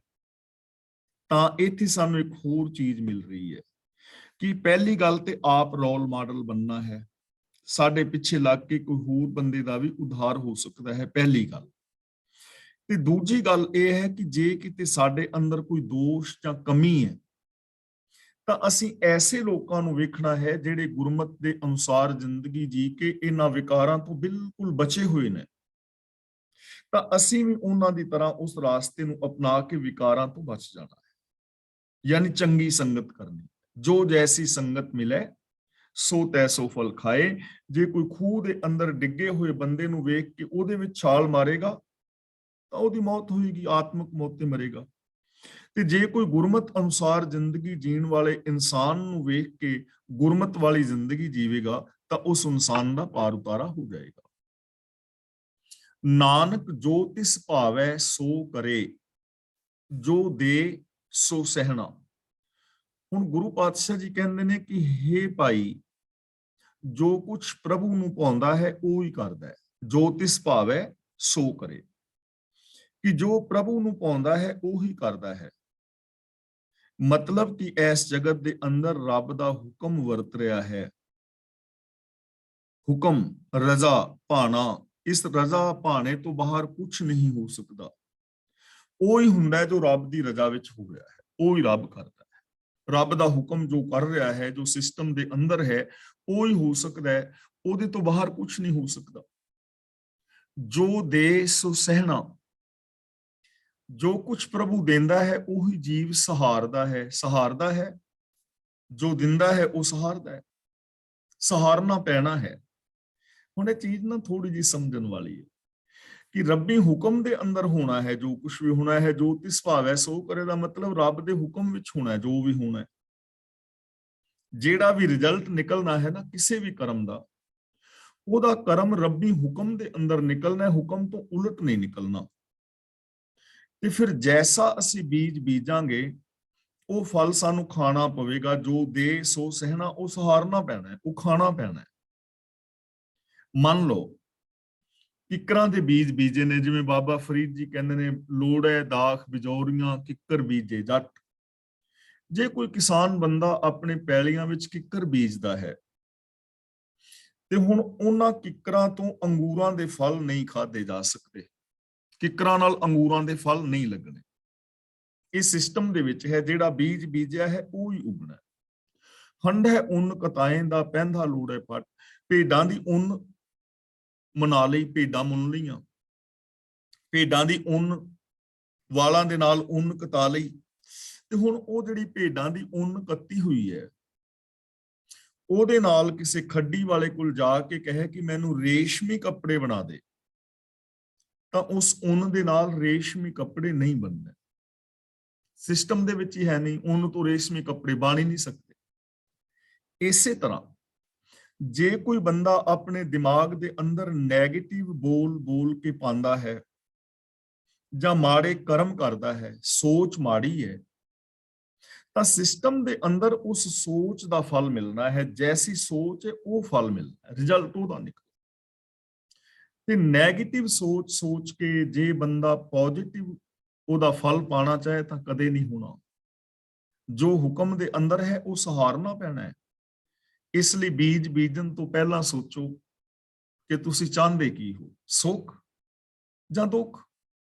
ਜੇ ਸੁੱਖ ਚਾਹੁੰਦੇ ਹੋ ਤਾਂ ਉਹਦੇ ਵਾਸਤੇ ਪੋਜ਼ਿਟਿਵ ਸਕਾਰਾਤਮਕ ਬੋਲ ਬੋਲੋ, ਸਕਾਰਾਤਮਕ ਕਰਮ ਕਰੋ, ਚੰਗੀ ਕਿਰਤ ਕਰੋ, ਪਿਆਰ ਮੁਹੱਬਤ ਵਾਲੇ ਬੀਜ ਬੀਜੋ, ਉਹ ਉੱਗਣਗੇ, ਉਹਦਾ ਫਲ ਤੁਹਾਨੂੰ ਸੁੱਖ, ਸ਼ਾਂਤੀ, ਆਨੰਦ, ਖੇੜਾ, ਪ੍ਰਸੰਨਤਾ ਮਿਲੇਗਾ। ਤੇ ਜੇ ਕੋਈ ਆਪਣੀ ਸੋਚ ਦੇ ਅੰਦਰ ਨੈਗੇਟਿਵ ਬੋਲ, ਨੈਗੇਟਿਵ ਬੀਜ, ਪਾਪਾਂ ਵਿਕਾਰਾਂ ਦੇ ਬੀਜ ਬੀਜਦਾ ਹੈ ਤਾਂ ਉਹਦਾ ਜਿਹੜਾ ਰਿਜ਼ਲਟ ਹੈ ਉਹ ਦੁੱਖਾਂ ਦੇ ਵਿੱਚ ਨਿਕਲਣਾ ਹੈ ਤੇ ਉਹ ਸਹਿਣਾ ਪੈਣਾ ਹੈ। ਤਾਂ ਹੁਣ ਇਹਦਾ ਮਤਲਬ ਜੋ ਵੀ ਸੁੱਖ ਔਰ ਦੁੱਖ ਨੇ ਉਹ ਸਾਡੇ ਆਪਣੇ ਬੀਜੇ ਹੋਏ ਕੀਤੇ ਹੋਏ ਕਰਮਾਂ ਦਾ ਫਲ ਹੈ, ਜੋ ਅਸੀਂ ਸੋਚਦੇ ਹਾਂ, ਜੋ ਬੋਲਦੇ ਹਾਂ, ਜੋ ਕਰਦੇ ਹਾਂ। ਤਾਂ ਜੇ ਫਲ ਕਿਤੇ ਦੁੱਖ ਵਿੱਚ ਨਿਕਲ ਰਿਹਾ ਹੈ ਤਾਂ ਆਪਣੀ ਸੋਚ ਨੂੰ ਬਦਲਣ ਦੀ ਲੋੜ ਹੈ। ਤਾਂ ਜੋ ਪ੍ਰਭੂ ਦੇ ਹੁਕਮ ਵਿੱਚ ਹੁੰਦਾ ਹੈ ਉਹੀ ਵਾਪਰਦਾ ਹੈ ਤੇ ਹੁਕਮ ਦੇ ਅੰਦਰ ਆਪਣੇ ਕੀਤੇ ਕਰਮ ਤੋਂ ਬਚਿਆ ਨਹੀਂ ਜਾ ਸਕਦਾ, ਉਹਨੂੰ ਸਹਿਣਾ ਪੈਣਾ ਹੈ। ਜੈਸਾ ਬੀਜੇਗਾ ਵੈਸਾ ਵੱਢਣਾ ਪਏਗਾ। ਮਹਿਲਾ ਪਹਿਲਾ, ਨਾਨਕ ਆਖੈ ਰੇ ਮਨਾ, ਸੁਣੀਏ ਸਿੱਖ ਸਹੀ। ਗੁਰੂ ਪਾਤਸ਼ਾਹ ਜੀ ਕਹਿੰਦੇ ਨੇ ਕਿ ਹੇ ਮੇਰੇ ਮਨ, ਸਹੀ ਦਾ ਮਤਲਬ ਸੱਚੀ, ਸਿੱਖ ਦਾ ਮਤਲਬ ਸਿੱਖਿਆ। ਇੱਥੇ ਸਿੱਖ ਦਾ ਮਤਲਬ ਸਿੱਖ ਪੁਲਿੰਗ ਨਹੀਂ ਹੈ, ਇੱਥੇ ਸਿੱਖ ਫੀਮੇਲ ਜੈਂਡਰ ਹੈ, ਇਸਤਰੀ ਲਿੰਗ ਹੈ, ਸਿੱਖਿਆ। ਸਹੀ ਦਾ ਮਤਲਬ ਠੀਕ, ਸੱਚੀ। ਗੁਰੂ ਨਾਨਕ ਪਾਤਸ਼ਾਹ ਜੀ ਕਹਿੰਦੇ ਹਨ ਕਿ ਹੇ ਮੇਰੇ ਮਨ, ਸੱਚੀ ਸਿੱਖਿਆ ਸੁਣ। ਯਾਨੀ ਜਦੋਂ ਵੀ ਸੁਣੇ ਸੱਚ ਸੁਣ, ਸੱਚ ਦੇ ਉੱਤੇ ਅਮਲ ਕਰ, ਸੱਚ ਨੂੰ ਮੰਨ। ਜੇ ਝੂਠ ਸੁਣੇਗਾ, ਮੂਰਖ ਦੀ ਗੱਲ ਸੁਣੇਗਾ, ਮੂਰਖਾਂ ਦੀ ਗੱਲ ਮੰਨੇਗਾ, ਝੂਠ ਸੁਣੇਗਾ, ਝੂਠ ਮੰਨੇਗਾ, ਤਾਂ ਉਹਦਾ ਰਿਜ਼ਲਟ ਵੈਸਾ ਹੀ ਨਿਕਲੇਗਾ। ਇਸ ਲਈ ਨਾਨਕ ਆਖਦਾ ਹੈ ਕਿ ਹੇ ਮਨ, ਸੱਚੀ ਸਿੱਖਿਆ ਸੁਣ, ਭਾਵ ਸੱਚ ਸੁਣ। ਲੇਖਾ ਰੱਬ ਮੰਗੇਸੀਆ, ਬੈਠਾ ਕੱਢ ਵਹੀ। ਰੱਬ ਵਹੀ ਕੱਢ ਕੇ ਬੈਠਾ ਹੈ ਤੇ ਇਥੋਂ ਲੇਖਾ ਮੰਗੇਗਾ। ਰੱਬ ਲੇਖਾ ਮੰਗੇਗਾ, ਵਹੀ ਕੱਢ ਕੇ ਬੈਠਾ ਹੈ। ਹੁਣ ਇਹ ਗੱਲ ਨਾ ਸਮਝਣ ਵਾਲੀ ਹੈ। ਹਿੰਦੂ ਵੀਰ ਧਰਮਰਾਜ ਦੇ ਵਿੱਚ ਵਿਸ਼ਵਾਸ ਰੱਖਦੇ ਨੇ ਕਿ ਮਰਨ ਤੋਂ ਬਾਅਦ ਧਰਮਰਾਜ ਲੇਖਾ ਮੰਗਦਾ ਹੈ, ਤਾਂ ਉਹਨਾਂ ਨੂੰ ਸਮਝਾਉਣ ਵਾਸਤੇ ਧਰਮਰਾਜ ਸ਼ਬਦ ਵਰਤਿਆ ਹੈ, ਧਰਮਰਾਏ ਜਬ ਲੇਖਾ ਮੰਗੇ। ਤੇ ਮੁਸਲਮਾਨ ਵੀਰ ਮੰਨਦੇ ਨੇ ਕਿ ਜਿਹੜਾ ਖੁਦਾ ਹੈ, ਕਿਆਮਤ ਤੋਂ ਬਾਅਦ ਜਦੋਂ ਸਾਰੀ ਦੁਨੀਆ ਖਤਮ ਹੋ ਜਾਏਗੀ ਤੇ ਉਸ ਤੋਂ ਬਾਅਦ ਸਾਰੀ ਮੁਰਦਿਆਂ ਨੂੰ ਉਠਾ ਲਿਆ ਜਾਏਗਾ ਤੇ ਰੱਬ ਫਿਰ ਲੇਖਾ ਮੰਗੇਗਾ ਵਹੀ ਕੱਢ ਕੇ। ਤਾਂ ਗੁਰੂ ਜੀ ਕਹਿੰਦੇ ਨੇ ਕਿ ਹੇ ਮੇਰੇ ਮਨ, ਸੱਚੀ ਸਿੱਖਿਆ ਸੁਣ ਕਿ ਤੇਰੇ ਤੋਂ ਲੇਖਾ ਮੰਗਿਆ ਜਾਣਾ ਹੈ। ਹੁਣ ਇਹ ਗੁਰੂ ਜੀ ਉਹ ਸ਼ਬਦਾਵਲੀ ਨੂੰ ਵਰਤ ਰਹੇ ਨੇ। ਲੇਖਾ ਮੰਗਿਆ ਜਾਣ ਦਾ ਮਤਲਬ ਕਿ ਲੇਖਾ ਹੋ ਰਿਹਾ ਹੈ ਤੇ ਲੇਖਾ ਹਰ ਪਲ ਹੋ ਰਿਹਾ ਹੈ। ਇਹ ਵਿਚਾਰ ਆਪਾਂ ਕਈ ਵਾਰ ਕਰ ਚੁੱਕੇ ਹਾਂ ਕਿ ਇਹ ਸਿਸਟਮ ਦੇ ਅੰਦਰ ਜੋ ਕੁਝ ਵੀ ਤੁਸੀਂ ਲਿਖ ਰਹੇ ਹੋ ਉਹਦਾ ਰਿਜ਼ਲਟ ਤੁਹਾਨੂੰ ਭੁਗਤਣਾ ਪੈਣਾ ਹੈ, ਮੈਨੂੰ ਭੁਗਤਣਾ ਪੈਣਾ ਹੈ। ਲੇਖਾ ਜੋਖਾ ਹੋ ਰਿਹਾ ਹੈ, ਨਾਲ ਦੇ ਨਾਲ ਹੋ ਰਿਹਾ ਹੈ। ਜਿਵੇਂ ਮੈਂ ਨੈਗੇਟਿਵ ਸੋਚਦਾ ਹਾਂ ਤਾਂ ਉਹ ਅੰਦਰ ਲਿਖਿਆ ਜਾ ਰਿਹਾ ਹੈ ਮੇਰੇ ਆਪਣੇ ਅੰਦਰ, ਤੇ ਮੇਰੇ ਅੰਦਰ ਨੈਗੇਟਿਵ ਨਿਊਰੋਨਲ ਪੈਟਰਨ ਬਣ ਰਿਹਾ ਹੈ ਤੇ ਉਹੋ ਜਿਹਾ ਮੇਰਾ ਸੁਭਾਅ ਬਣ ਜਾਣਾ ਹੈ, ਆਦਤਾਂ ਬਣ ਜਾਣੀਆਂ ਨੇ। ਉਹਨਾਂ ਆਦਤਾਂ ਮੁਤਾਬਕ ਮੇਰੇ ਕੰਮ ਹੋਣਗੇ ਤੇ ਉਹਨਾਂ ਕੰਮਾਂ ਦਾ ਹੀ ਰਿਜ਼ਲਟ ਨਿਕਲੇਗਾ। ਤਾਂ ਇਹ ਲੇਖਾ ਦੇਣਾ ਪੈ ਰਿਹਾ ਹੈ। ਜੇ ਮੈਂ ਪੋਜ਼ਿਟਿਵ ਸੋਚਦਾ ਤਾਂ ਮੇਰੇ ਅੰਦਰ ਪੋਜ਼ਿਟਿਵ ਨਿਊਰੋਨਲ ਪੈਟਰਨ ਬਣਦਾ ਹੈ, ਮੇਰੀਆਂ ਆਦਤਾਂ ਚੰਗੀਆਂ ਬਣ ਜਾਂਦੀਆਂ ਨੇ, ਸੁਭਾਅ ਚੰਗਾ ਬਣ ਜਾਂਦਾ ਹੈ ਤੇ ਚੰਗੀ ਬੋਲਚਾਲ ਦਾ, ਚੰਗੇ ਕਰਮਾਂ ਦਾ ਫਲ ਵੀ ਚੰਗਾ ਨਿਕਲੇਗਾ। ਇਹ ਲੇਖਾ ਹੋ ਰਿਹਾ ਹੈ, ਹਰ ਥਾਂ ਦੇ ਉੱਤੇ ਲੇਖਾ ਮੰਗਿਆ ਜਾ ਰਿਹਾ ਹੈ, ਹੋ ਰਿਹਾ ਹੈ, ਨਾਲ ਦੇ ਨਾਲ ਫਲ ਜਿਹੜਾ ਹੈ ਮਿਲ ਰਿਹਾ ਹੈ। ਇਹ ਕਰ ਕਰੇ ਸੋ ਇਹ ਕਰ ਪਾਏ, ਕੋਈ ਨਾ ਪਕੜੀਏ ਕਿਸੇ ਥਾਂ। ਹੁਣ ਇੱਕ ਗੱਲ ਆਪਾਂ ਹੋਰ ਛੋਟੀ ਜਿਹੀ ਕਰਨ ਦਾ ਯਤਨ ਕਰੀਏ ਕਿ ਜੇ ਲੇਖਾ ਹੋਵੇ, ਲੇਖਾ ਮੰਗਿਆ ਜਾਏ, ਮੰਗਿਆ ਜਾ ਰਿਹਾ ਹੈ, ਤਾਂ ਫਿਰ ਮੈਂ ਜਾਂ ਤੁਸੀਂ ਜਾਂ ਹੋਰ ਕੋਈ ਥਰਡ ਪਰਸਨ ਕਿਵੇਂ ਮੂੰਹ ਵਿਖਾਏਗਾ? ਇਹ ਚੀਜ਼ਾਂ ਸਮਝਣ ਵਾਲੀਆਂ ਨੇ। ਇਸ ਦੁਨੀਆ ਦੇ ਅੰਦਰ ਦੇਖਦੇ ਹਾਂ ਅਸੀਂ ਕਿ ਸਮਾਜ ਦੇ ਵਿੱਚੋਂ ਅਸੀਂ ਕਿੰਨਾ ਕੁਝ ਲਿਆ ਹੈ। ਹਰ ਇਨਸਾਨ ਨੇ ਜੋ ਵੀ ਸਾਨੂੰ ਮਿਲਿਆ ਹੈ, ਜੇ ਸਾਡੀ ਧਰਤੀ ਹੈ, ਜ਼ਮੀਨ ਹੈ, ਜਾਇਦਾਦ ਹੈ, ਪ੍ਰੋਪਰਟੀ ਹੈ, ਬਹੁਤ ਕੁਝ ਇਸ ਸਮਾਜ ਵਿੱਚੋਂ ਸਾਨੂੰ ਮਿਲਿਆ ਹੈ। ਤੇ ਜੇ ਸਮਾਜ ਪੁੱਛੇ ਜਾਂ ਮੈਂ ਆਪਣੇ ਆਪ ਤੋਂ ਪੁੱਛਾਂ ਵੀ ਮੈਂ ਸਮਾਜ ਵਾਸਤੇ ਕੀ ਕੀਤਾ ਹੈ, ਜੇ ਮੈਂ ਲੇਖਾ ਜੋਖਾ ਕਰਾਂ ਕਿ ਇੰਨਾ ਕੁਝ ਇਸ ਸਮਾਜ ਵਿੱਚੋਂ, ਦੁਨੀਆ ਵਿੱਚੋਂ ਮੈਨੂੰ ਮਿਲਿਆ ਹੈ, ਸੰਸਾਰ ਵਿੱਚੋਂ ਮਿਲਿਆ ਹੈ, ਤੇ ਮੈਂ ਇਸ ਦੁਨੀਆ ਵਾਸਤੇ ਕੀ ਕੀਤਾ ਹੈ। ਮੈਨੂੰ ਪੀਣ ਲਈ ਪਾਣੀ ਮਿਲ ਰਿਹਾ ਹੈ, ਖਾਣ ਲਈ ਭੋਜਨ ਧਰਤੀ ਚੋਂ ਮਿਲ ਰਿਹਾ ਹੈ, ਹਵਾ ਲੈਣ ਲਈ ਮੈਨੂੰ, ਸਵਾਸ ਲੈਣ ਲਈ ਮੈਨੂੰ ਹਵਾ ਮਿਲ ਰਹੀ ਹੈ, ਸਾਰਾ ਕੁਝ ਮਿਲ ਰਿਹਾ ਨਾ, ਸੂਰਜ ਤੋਂ, ਚੰਦਰਮਾ ਤੋਂ, ਸੰਸਾਰ ਤੋਂ ਕਿੰਨਾ ਕੁਝ ਮਿਲ ਰਿਹਾ ਹੈ। ਤੇ ਮੈਂ ਸੰਸਾਰ ਵਾਸਤੇ ਕੀ ਕੀਤਾ ਹੈ। ਹਵਾ ਵਿੱਚ ਮੈਂ ਪੋਲੂਸ਼ਨ ਫੈਲਾਇਆ ਹੈ, ਪਾਣੀ ਨੂੰ ਮੈਂ ਗੰਦਲਾ ਕੀਤਾ ਹੈ, ਧਰਤੀ ਤੇ ਮੈਂ ਗੰਦਗੀ ਫੈਲਾਈ ਹੈ, ਇਸ ਸਮਾਜ ਅੰਦਰ ਮੈਂ ਈਰਸ਼ਾ, ਦਵੇਸ਼, ਵੈਰ ਵਿਰੋਧ ਫੈਲਾਈ ਹੈ, ਰਿਸ਼ਵਤਖੋਰੀ, 2 ਨੰਬਰ ਦੇ ਧੰਦੇ ਫੈਲਾਏ ਨੇ। ਤਾਂ ਕੀ ਮੈਂ ਲੇਖਾ ਦੇਣ ਜੋਗਾ ਹੈਗਾ? ਜੇ ਮੇਰੇ ਤੋਂ ਪੁੱਛਿਆ ਜਾਏ ਕਿ ਸਮਾਜ ਤੋਂ, ਸੰਸਾਰ ਤੋਂ ਇੰਨਾ ਕੁਝ ਲਿਆ ਹੈ ਤੇ ਮੈਂ ਸੰਸਾਰ ਲਈ ਕੀ ਕੀਤਾ, ਮੇਰੀ ਦੇਣ ਕੀ ਹੈ, ਤਾਂ ਮੈਂ ਕੀ ਮੂੰਹ ਖਾਣ ਜੋਗਾ ਰਹਿ ਜਾਵਾਂਗਾ? ਕਿ ਮੈਂ ਸਮਾਜ ਵਿੱਚ ਜਾਤੀਵਾਦ, ਈਰਖਾ, ਦਵੇਸ਼, ਵੈਰ ਵਿਰੋਧ ਫੈਲਾਇਆ, ਦਾਜ ਦਹੇਜ ਦੀਆਂ ਲਾਨਤਾਂ ਫੈਲਾਈਆਂ ਨੇ, ਔਰ ਸਾਰਾ ਕੁਝ ਮੈਂ ਕਰਪਸ਼ਨ ਫੈਲਾਇਆ, ਮੂੰਹ ਖਾਣ ਜੋਗਾ ਨਹੀਂ ਨਾ। ਜਿਹੜੇ ਬੱਚੇ ਮਾਂ-ਬਾਪ ਨੂੰ ਛੱਡ ਗਏ ਨੇ, ਮਾਂ-ਬਾਪ ਦੀ ਇੱਜ਼ਤ ਸਤਿਕਾਰ ਨਹੀਂ ਕਰਦੇ, ਤੇ ਜੇ ਉਹਨਾਂ ਤੋਂ ਪੁੱਛਿਆ ਜਾਏ ਕਿ ਤੁਹਾਡੇ ਮਾਂ-ਬਾਪ ਨੇ ਤੁਹਾਨੂੰ ਇਸ ਕਰਕੇ ਜੰਮਿਆ ਸੀ ਕਿ ਤੁਸੀਂ ਫਰਜ਼ ਪੂਰੇ ਕਰ ਰਹੇ ਹੋ, ਤਾਂ ਉਹ ਕੀ ਮੂੰਹ ਖਾਣਗੇ, ਕੀ ਜਵਾਬ ਹੋਏਗਾ? ਇਸੇ ਤਰ੍ਹਾਂ ਬਹੁਤ ਸਾਰੇ ਮਾਂ-ਬਾਪ ਨੇ, ਉਹ ਆਪਣੇ ਐਸ਼ੋ ਇਸ਼ਰਤ ਵਾਸਤੇ ਬੱਚਿਆਂ ਨੂੰ ਛੱਡ ਗਏ ਨੇ, ਉਹਨਾਂ ਤੋਂ ਪੁੱਛਿਆ ਜਾਏ ਕਿ ਇਸ ਵਾਸਤੇ ਜੰਮੇ ਸਨ ਤੁਸੀਂ, ਕੀ ਮੂੰਹ ਖਾਣਗੇ? ਇਸੇ ਤਰ੍ਹਾਂ ਅਸੀਂ ਥੋੜਾ ਹੋਰ ਅੱਗੇ ਚੱਲੀਏ। ਰੱਬ ਨੇ, ਜਿਹਦੇ ਵਿੱਚ ਅਸੀਂ ਵਿਸ਼ਵਾਸ ਰੱਖਦੇ ਹਾਂ, ਇਹ ਕਿੰਨਾ ਵੱਡਾ ਖਲਜਗਨ ਪੈਦਾ ਕੀਤਾ ਹੈ, ਕਿੰਨਾ ਕੁਝ ਸਾਨੂੰ ਦਿੱਤਾ ਹੈ, ਤੇ ਜੇ ਅਸੀਂ ਇਹ ਪੁੱਛਿਆ ਜਾਏ ਵੀ ਰੱਬ ਦਾ ਕਦੇ ਸ਼ੁਕਰਾਨਾ ਕੀਤਾ ਹੈ, ਜੋ ਦਾਤਾਂ ਤੁਹਾਨੂੰ ਦਿੱਤੀਆਂ ਨੇ, ਕਦੇ ਸ਼ੁਕਰਾਨਾ ਕੀਤਾ ਹੈ, ਉਹਦੀ ਰਜ਼ਾ ਵਿੱਚ ਤੁਰਿਆ, ਤਾਂ ਕੀ ਮੂੰਹ ਖਾਵਾਂਗੇ ਵੀ ਕਦੇ ਸ਼ੁਕਰਾਨਾ ਨਹੀਂ ਕੀਤਾ, ਰਜ਼ਾ ਵਿੱਚ ਵੀ ਨਹੀਂ ਤੁਰੇ? ਜੇ ਆਪਾਂ ਗੁਰੂ ਦੀ ਗੱਲ ਕਰੀਏ, ਗੁਰੂ ਸਾਹਿਬਾਨ ਨੇ ਗੁਰੂ ਨਾਨਕ ਪਾਤਸ਼ਾਹ ਜੀ ਤੋਂ ਲੈ ਕੇ ਗੁਰੂ ਗੋਬਿੰਦ ਸਿੰਘ ਜੀ ਤੱਕ ਕਿੰਨੀਆਂ ਘਾਲਣਾ ਘਾਲੀਆਂ ਨੇ। ਗੁਰੂ ਜੀ 4 ਉਦਾਸੀਆਂ ਕਰ ਰਹੇ ਨੇ, ਅੱਗੇ ਗੁਰੂ ਅਰਜਨ ਪਾਤਸ਼ਾਹ ਜੀ ਤੱਤੀ ਤਵੀ ਤੇ ਬੈਠ ਸ਼ਹੀਦ ਹੋ ਰਹੇ ਨੇ, ਗੁਰੂ ਤੇਗ ਬਹਾਦਰ ਜੀ ਸ਼ਹੀਦੀ ਦੇ ਰਹੇ ਨੇ, ਗੁਰੂ ਗੋਬਿੰਦ ਸਿੰਘ ਜੀ ਆਪਣਾ ਆਪਾ ਵੀ, ਮਾਂ-ਬਾਪ ਵੀ, ਬੱਚੇ ਵੀ ਵਾਰ ਰਹੇ ਨੇ। ਤੇ ਜੇ ਸਾਡੇ ਤੋਂ ਕੁਝ ਪੁੱਛੇ ਵੀ ਗੁਰੂ ਸਾਹਿਬ ਨੇ ਇੰਨਾ ਕੁਝ ਕੀਤਾ, ਤੇ ਤੁਸੀਂ ਗੁਰੂ ਦੇ ਕਿਹੜੇ-ਕਿਹੜੇ ਬਚਨ ਮੰਨੇ ਨੇ, ਜਾਂ ਕਿਹੜੇ ਬਚਨਾਂ ਤੇ ਪਾਣੀ ਦਿੱਤਾ ਹੈ? ਗੁਰੂ ਜੀ ਇੱਕ ਬਚਨ ਤੁਹਾਨੂੰ ਕਹਿ ਗਏ, ਸਭ ਸਿੱਖਣ ਕੋ ਹੁਕਮ ਹੈ ਗੁਰੂ ਮਾਨਿਓ ਗ੍ਰੰਥ, ਤੇ ਤੁਸੀਂ ਉਸ ਗੁਰੂ ਗ੍ਰੰਥ ਸਾਹਿਬ ਨੂੰ ਛੱਡ ਕੇ ਵੀ ਡੇਰਿਆਂ ਤੇ ਬਾਬਿਆਂ ਕੋਲ ਮੱਥੇ ਟੇਕਦੇ ਫਿਰਦੇ ਹੋ। ਸਿੱਖ ਕੀ ਮੂੰਹ ਖਾਏਗਾ? ਕੀ ਮੂੰਹ ਖਾਏਗਾ? ਲੇਖਾ ਜੋਖਾ ਤਾਂ ਹੋ ਰਿਹਾ। ਬਾਕੀ ਸਾਰੀਆਂ ਗੱਲਾਂ ਵਿੱਚ ਛੱਡੋ, ਬੰਦਾ ਆਪਣੇ ਆਪ ਤੋਂ ਪੁੱਛੇ। ਹੁਣ ਮੈਂ ਆਪਣੀ ਗੱਲ ਕਰਾਂ, ਮੈਂ ਆਪਣੇ ਆਪ ਤੋਂ ਪੁੱਛਾਂ ਕਿ ਜੋ ਇਹਨਾਂ ਵੀਰਾਂ ਭੈਣਾਂ ਨਾਲ ਮੈਂ ਗੱਲਬਾਤ ਕਰ ਰਿਹਾ ਕਲਾਸ ਵਿੱਚ, ਤਾਂ ਕਿ ਮੈਂ ਆਪ ਇਹਨਾਂ ਗੱਲਾਂ ਦਾ ਧਾਰਨੀ ਹਾਂ? ਕਿ ਮੈਂ ਅੰਦਰੋਂ ਬਾਹਰੋਂ ਇੱਕ ਹਾਂ? ਜੇ ਮੇਰੇ ਅੰਦਰੋਂ ਆਵਾਜ਼ ਆਏ ਸੱਚੀ ਇਮਾਨਦਾਰੀ ਨਾਲ ਕਿ ਹਾਂ ਮੈਂ ਇਹਨਾਂ ਗੱਲਾਂ ਨੂੰ ਫੋਲੋ ਕਰ ਰਿਹਾ, ਤਾਂ ਮੈਂ ਆਪਣੇ ਆਪ ਨੂੰ ਮੂੰਹ ਵਿਖਾਣ ਜੋਗਾ ਹਾਂ। ਤੇ ਜੇ ਮੇਰੇ ਆਪਣੇ ਅੰਦਰੋਂ ਹੀ ਆਵਾਜ਼ ਆ ਜਾਏ ਕਿ ਯਾਰ ਮੈਂ ਐਵੇਂ ਦਾ ਹੈ ਤਾਂ ਨਹੀਂ, ਮੈਂ ਅੰਦਰੋਂ ਹੋਰ ਤੇ ਬਾਹਰੋਂ ਹੋਰ ਹਾਂ, ਤਾਂ ਫਿਰ ਮੈਂ ਆਪਣੀ ਜ਼ਮੀਰ ਨੂੰ ਕੀ ਮੂੰਹ ਵਿਖਾਵਾਂਗਾ? ਤਾਂ ਲੇਖਾ ਤਾਂ ਹਰ ਵੇਲੇ ਮੰਗਿਆ ਜਾ ਰਿਹਾ ਹੈ, ਪਰ ਅਸੀਂ ਇਹ ਗੱਲ ਕਹਿ ਕੇ ਕਿ ਮਰਨ ਤੋਂ ਬਾਅਦ ਹੀ ਲੇਖਾ ਮੰਗਿਆ ਜਾਂਦਾ ਹੈ, ਆਪਣੀ ਜਾਨ ਛੁਡਾ ਲੈਂਦੇ ਹਾਂ। ਤਾਂ ਗੁਰੂ ਪਾਤਸ਼ਾਹ ਜੀ ਕਹਿੰਦੇ ਨੇ, ਪਿਆਰਿਆ, ਰੱਬ ਵਹੀ ਕੱਢ ਕੇ ਬੈਠਾ ਹੈ, ਭਾਵ ਕਿ ਹਰ ਥਾਂ ਦੇ ਉੱਤੇ ਤੇਰੇ ਕਰਮ ਜਿਹੜੇ ਨੇ ਵਾਚੇ ਜਾ ਰਹੇ ਨੇ ਰੱਬੀ ਸਿਸਟਮ ਦੇ ਅੰਦਰ। ਰੱਬ ਦੀ ਵਹੀ ਦਾ ਮਤਲਬ ਰੱਬ ਦਾ ਸਿਸਟਮ, ਰੱਬ ਦਾ ਹੁਕਮ। ਰੱਬ ਦਾ ਹੁਕਮ ਹਰ ਥਾਂ ਦੇ ਉੱਤੇ ਵਹੀ ਕੱਢ ਕੇ ਬੈਠਾ ਹੈ ਰੱਬ, ਯਾਨੀ ਹੁਕਮ ਦੇ ਅੰਦਰ ਹੈ, ਲੇਖਾ ਜੋਖਾ ਤੇਰਾ ਹੋ ਰਿਹਾ ਹੈ। ਤਲਬਾਂ ਪੌਸਨ ਆਕੀਆਂ ਬਾਕੀ ਜਿੰਨਾ ਰਹੀ। ਆਕੀਆਂ ਦਾ ਮਤਲਬ ਜਿਹੜੇ ਬਾਗੀ ਨੇ, ਜੋ ਰੱਬੀ ਹੁਕਮ ਨੂੰ ਮੰਨਣ ਤੋਂ ਬਾਗੀ ਨੇ। ਤਲਬਾਂ ਦਾ ਮਤਲਬ ਸੱਦੇ, ਬਾਕੀ ਦਾ ਮਤਲਬ ਲੇਖੇ ਵਿੱਚੋਂ ਬਕਾਇਆ, ਜਿਨ੍ਹਾਂ ਦੇ ਸਿਰ ਦੇ ਉੱਤੇ ਪਾਪ ਅਪਰਾਧ ਨੇ।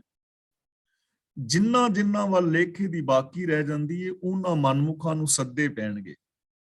ਇੱਥੇ ਸੱਦੇ ਪੈਣ ਦਾ ਮਤਲਬ ਸਜ਼ਾ ਮਿਲੇਗੀ, ਦੁੱਖ ਮਿਲੇਗਾ। ਜਿਨ੍ਹਾਂ ਦਾ ਲੇਖਾ ਬਾਕੀ ਹੈ, ਭਾਵ ਜਿਹੜੇ ਕਿ ਆਪਣਾ ਸੁਰਖਰੂ ਨਹੀਂ ਹੈ, ਜਿਹੜੇ ਮੂੰਹ ਵਿਖਾਣ ਜੋਗੇ ਨਹੀਂ, ਸਮਾਜ ਨੂੰ ਮੂੰਹ ਵਿਖਾਣ ਜੋਗਾ ਬੰਦਾ ਨਹੀਂ, ਰੱਬ ਨੂੰ ਮੂੰਹ ਵਿਖਾਣ ਜੋਗਾ ਨਹੀਂ, ਗੁਰੂ ਨੂੰ ਮੂੰਹ ਵਿਖਾਣ ਜੋਗਾ ਨਹੀਂ, ਰਿਸ਼ਤੇਦਾਰਾਂ ਨੂੰ ਮੂੰਹ ਵਿਖਾਣ ਜੋਗਾ ਨਹੀਂ, ਆਪਣੇ ਆਪ ਨੂੰ ਮੂੰਹ ਵਿਖਾਣ ਜੋਗਾ ਨਹੀਂ, ਤਾਂ ਐਸੇ ਬੰਦਿਆਂ ਨੂੰ ਤੇ ਸੱਦੇ ਪੈਣਗੇ। ਸੱਦੇ ਪੈਣਗੇ ਦਾ ਮਤਲਬ ਸਜ਼ਾ ਵਾਸਤੇ ਸੱਦਿਆ ਜਾਏਗਾ, ਬੁਲਾਇਆ ਜਾਏਗਾ। ਮੀਨਸ ਮਤਲਬ ਭਾਵ ਅਰਥ ਕਿ ਉਹਨਾਂ ਨੂੰ ਦੁੱਖ ਹੋਏਗਾ, ਉਹਨਾਂ ਨੂੰ ਦੁੱਖ ਸਹਾਰਨਾ ਪਵੇਗਾ। ਔਰ ਸਾਡੇ ਦੁੱਖਾਂ ਦਾ ਵਾਸਤਵ ਦੇ ਅੰਦਰ ਇੱਕ ਕਾਰਨ ਹੈ। ਨਹੀਂ ਤਾਂ ਇਸ ਦੁਨੀਆ ਦੇ ਅੰਦਰ ਹਰ ਚੀਜ਼ ਸੁੱਖ ਲਈ ਮੌਜੂਦ ਹੈ, ਚਾਹੇ ਧਰਤੀ ਹੈ, ਚੰਦਰਮਾ ਹੈ, ਸੂਰਜ ਹੈ, ਤਾਰੇ ਨੇ, ਨਦੀਆਂ ਨੇ, ਨਾਲੇ ਨੇ, ਦਰਿਆ ਨੇ, ਪਹਾੜ ਨੇ, ਵਨਸਪਤੀ ਹੈ, ਪਸ਼ੂ ਹੈ, ਪੰਛੀ ਨੇ, ਸੋਨਾ ਹੈ, ਚਾਂਦੀ ਹੈ, ਹੀਰੇ ਜਵਾਹਰਾਤ ਨੇ। ਇਹ ਕਾਦੇ ਵਾਸਤੇ ਨੇ? ਦੁੱਖ ਵਾਸਤੇ ਥੋੜਾ ਨੇ, ਇਹ ਤਾਂ ਜ਼ਿੰਦਗੀ ਜੀਣ ਵਾਸਤੇ ਨੇ। ਖੁਸ਼ੀ ਵਾਸਤੇ ਜਿੰਨੀਆਂ ਚੀਜ਼ਾਂ ਚਾਹੀਦੀਆਂ ਨੇ ਸਾਰੀਆਂ ਮੌਜੂਦ ਨੇ। ਸਾਨੂੰ ਖੁਸ਼ ਰਹਿਣ ਲਈ ਧੀ ਚਾਹੀਦੀ ਹੈ, ਪੁੱਤਰ ਚਾਹੀਦਾ ਹੈ, ਜ਼ਮੀਨ ਜਾਇਦਾਦ ਤਾਂ ਸਾਰਾ ਕੁਝ ਹੈ, ਤੇ ਬੰਦਾ ਫਿਰ ਵੀ ਸੁਖੀ ਨਹੀਂ, ਦੁਖੀ ਹੈ ਨਾ। ਤਾਂ ਉਹਦਾ ਰੀਜ਼ਨ ਇਹ ਹੈ ਕਿ ਇਹ ਰਜਾ ਪਾਣੇ ਵਿੱਚ ਨਹੀਂ ਹੈ, ਸਿਸਟਮ ਨੂੰ ਨਹੀਂ ਸਮਝ ਪਾ ਰਿਹਾ, ਇਹਨੂੰ ਠੀਕ ਯੂਜ਼ ਨਹੀਂ ਕਰ ਪਾ ਰਿਹਾ। ਤਾਂ ਉਹਨੂੰ ਸੱਦੇ ਪੈਣਗੇ ਦਾ ਮਤਲਬ ਉਸ ਇਨਸਾਨ ਨੂੰ ਦੁੱਖ ਹੋਣਗੇ। ਐਸੇ ਇਨਸਾਨ ਹਮੇਸ਼ਾ ਦੁੱਖ ਪਾਣਗੇ। ਅਜ਼ਰਾਈਲ ਫਰਿਸ਼ਤਾ ਹੁਸੀ ਆਏ ਤਈ। ਅਜ਼ਰਾਈਲ ਫਰਿਸ਼ਤਾ ਜੋ ਮੁਸਲਮਾਨ ਵੀਰ ਨੇ ਇਸਲਾਮੀ ਪੁਸਤਕਾਂ ਅਨੁਸਾਰ ਮੌਤ ਦਾ ਦੇਵਤਾ ਅਜ਼ਰਾਈਲ। ਤਈ ਦਾ ਮਤਲਬ ਤਿਆਰ, ਮੁਕਰਰ, ਦੁਆਲੇ ਆ ਹੋਣਾ, ਦੁੱਖ ਦੇਣ ਲਈ। ਅਜ਼ਰਾਈਲ ਫਰਿਸ਼ਤਾ, ਮੌਤ ਦਾ ਫਰਿਸ਼ਤਾ। ਤਈ ਦਾ ਮਤਲਬ ਤਿਆਰ, ਤਾਇਨਾਤ, ਮੁਕਰਰ। ਜਿਵੇਂ ਕਿਸੇ ਤੇ ਮੁਕਰਰ ਨਹੀਂ ਕਰੀਦਾ, ਕਿਸੇ ਦੀ ਡਿਊਟੀ ਲਗਾਈ ਦੀ ਹੈ। ਤਾਂ ਗੁਰੂ ਜੀ ਕਹਿੰਦੇ ਨੇ ਮੌਤ ਦਾ ਫਰਿਸ਼ਤਾ ਕੀਤੇ ਕਰਮਾਂ ਅਨੁਸਾਰ ਦੁੱਖ ਦੇਣ ਲਈ ਸਿਰ ਤੇ ਤਿਆਰ ਖੜਾ ਹੋ ਜਾਏਗਾ। ਇਸਲਾਮ ਵਾਲੇ ਵੀਰ ਮੰਨਦੇ ਨੇ ਮਰਨ ਤੋਂ ਬਾਅਦ, ਪਰ ਇੱਥੇ ਮੌਤ ਦਾ ਫਰਿਸ਼ਤਾ ਕਿਹੜਾ ਹੈ? ਆਤਮਿਕ ਮੌਤ।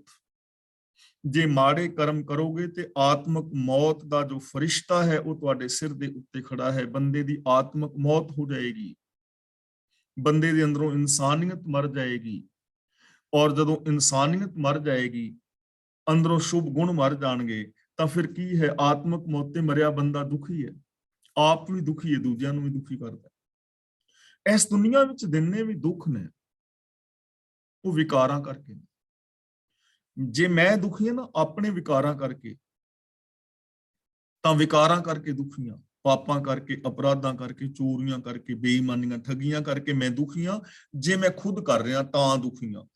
ਤੇ ਸਪੋਜ਼ ਕਿ ਮੈਂ ਇਮਾਨਦਾਰ ਹਾਂ, ਮੇਰੇ ਵਿੱਚ ਕੋਈ ਦੋਸ਼ ਨਹੀਂ ਹੈ, ਲੇਕਿਨ ਫਿਰ ਵੀ ਮੈਨੂੰ ਘਰ ਨੂੰ ਦੰਦਰੇ ਮਾਰਨੇ ਪੈ ਰਹੇ ਨੇ, ਫਿਰ ਵੀ ਮੇਰੇ ਉੱਤੇ ਡਰ ਹੈ, ਕਿਤੇ ਮੈਨੂੰ ਦੁੱਧ ਦੇ ਵਿੱਚ ਮਿਲਾਵਟ ਮਿਲ ਰਹੀ ਹੈ, ਕਿਤੇ ਡੁਪਲੀਕੇਟ ਦਵਾਈਆਂ, ਤੇ ਫਿਰ ਮੈਂ ਦੁਖੀ ਹਾਂ। ਤੇ ਕਿਉਂ ਦੁਖੀ ਹਾਂ? ਕਿਉਂਕਿ ਹੋਰ ਕੋਈ ਵਿਕਾਰ ਕਰ ਰਿਹਾ ਹੈ। ਤਾਂ ਇਸ ਦੁਨੀਆ ਦੇ ਅੰਦਰ ਜੋ ਦੁੱਖ ਹੈ ਉਹ ਵਿਕਾਰਾਂ ਕਰਕੇ ਨੇ, ਚਾਹੇ ਮੈਂ ਕਰ ਰਿਹਾ ਜਾਂ ਕੋਈ ਦੂਜਾ ਕਰ ਰਿਹਾ, ਇਹਦੇ ਨਾਲ ਕੋਈ ਫਰਕ ਨਹੀਂ ਪੈਂਦਾ ਕੌਣ ਵਿਕਾਰ ਕਰ ਰਿਹਾ ਹੈ। ਦੁੱਖ ਵਿਕਾਰਾਂ ਕਰਕੇ ਹੈ। ਘਰ ਦੇ ਅੰਦਰ ਕਲੇਸ਼ ਹੈ ਨਾ, ਤੇ ਉਹ ਕਿਸੇ ਵਿਕਾਰ ਕਰਕੇ ਹੈ। ਇਹਦੇ ਨਾਲ ਕੋਈ ਫਰਕ ਨਹੀਂ ਪੈਂਦਾ ਕਿ ਵਿਕਾਰ ਪਤਨੀ ਕਰ ਰਹੀ ਹੈ ਕਿ ਪਤੀ ਕਰ ਰਿਹਾ ਹੈ। ਪਰਿਵਾਰ ਦੇ ਅੰਦਰ ਜੇ ਅਸ਼ਾਂਤੀ ਹੈ ਤਾਂ ਕੋਈ ਨਾ ਕੋਈ ਜੀ ਗਲਤ ਕਰ ਰਿਹਾ ਹੈ, ਚਾਹੇ ਪਤੀ, ਪਤਨੀ, ਬੱਚੇ, ਮਾਂ-ਬਾਪ, ਕੋਈ ਵੀ ਗਲਤ ਕਰ ਰਿਹਾ ਹੈ। ਉਸ ਗਲਤੀ ਕਰਕੇ ਦੁੱਖ ਹੈ। ਤਾਂ ਗੁਰੂ ਜੀ ਕਹਿੰਦੇ ਨੇ ਇਸ ਤਰ੍ਹਾਂ ਆਤਮਿਕ ਮੌਤ ਦਾ ਫਰਿਸ਼ਤਾ ਉਹਨੂੰ ਆ ਦਬਾਏਗਾ, ਉਹ ਆਤਮਿਕ ਮੌਤ ਤੇ ਮਰ ਜਾਏਗਾ। ਤੇ ਜਦੋਂ ਬੰਦਾ ਐਸੀ ਥਾਂ ਤੇ ਫਸ ਜਾਏ, ਆਵਣ ਜਾਣ ਨਾ ਸੁਝਈ, ਭੀੜੀ ਗਲੀ ਫਹੀ। ਫਹੀ ਦਾ ਮਤਲਬ ਫਸੀ ਹੋਈ।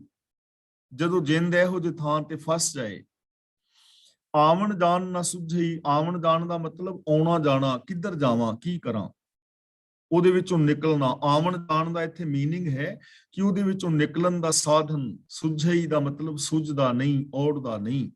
ਭੀੜੀ ਗਲੀ ਦਾ ਮਤਲਬ ਇਹੋ ਜਿਹੀ ਮੁਸੀਬਤ ਦੇ ਵਿੱਚ। ਫਹੀ ਦਾ ਮਤਲਬ ਫਸੀ ਹੋਈ ਜਿੰਦ। ਉਸ ਔਂਕੜ ਵਿੱਚ ਫਸੀ ਹੋਈ ਜਿੰਦ ਨੂੰ ਫਿਰ ਉਸ ਵੇਲੇ ਕੁਝ ਔੜਦਾ ਨਹੀਂ ਕਿ ਹੁਣ ਕਰਾਂ ਕੀ, ਕਿਵੇਂ ਨਿਕਲਾਂ।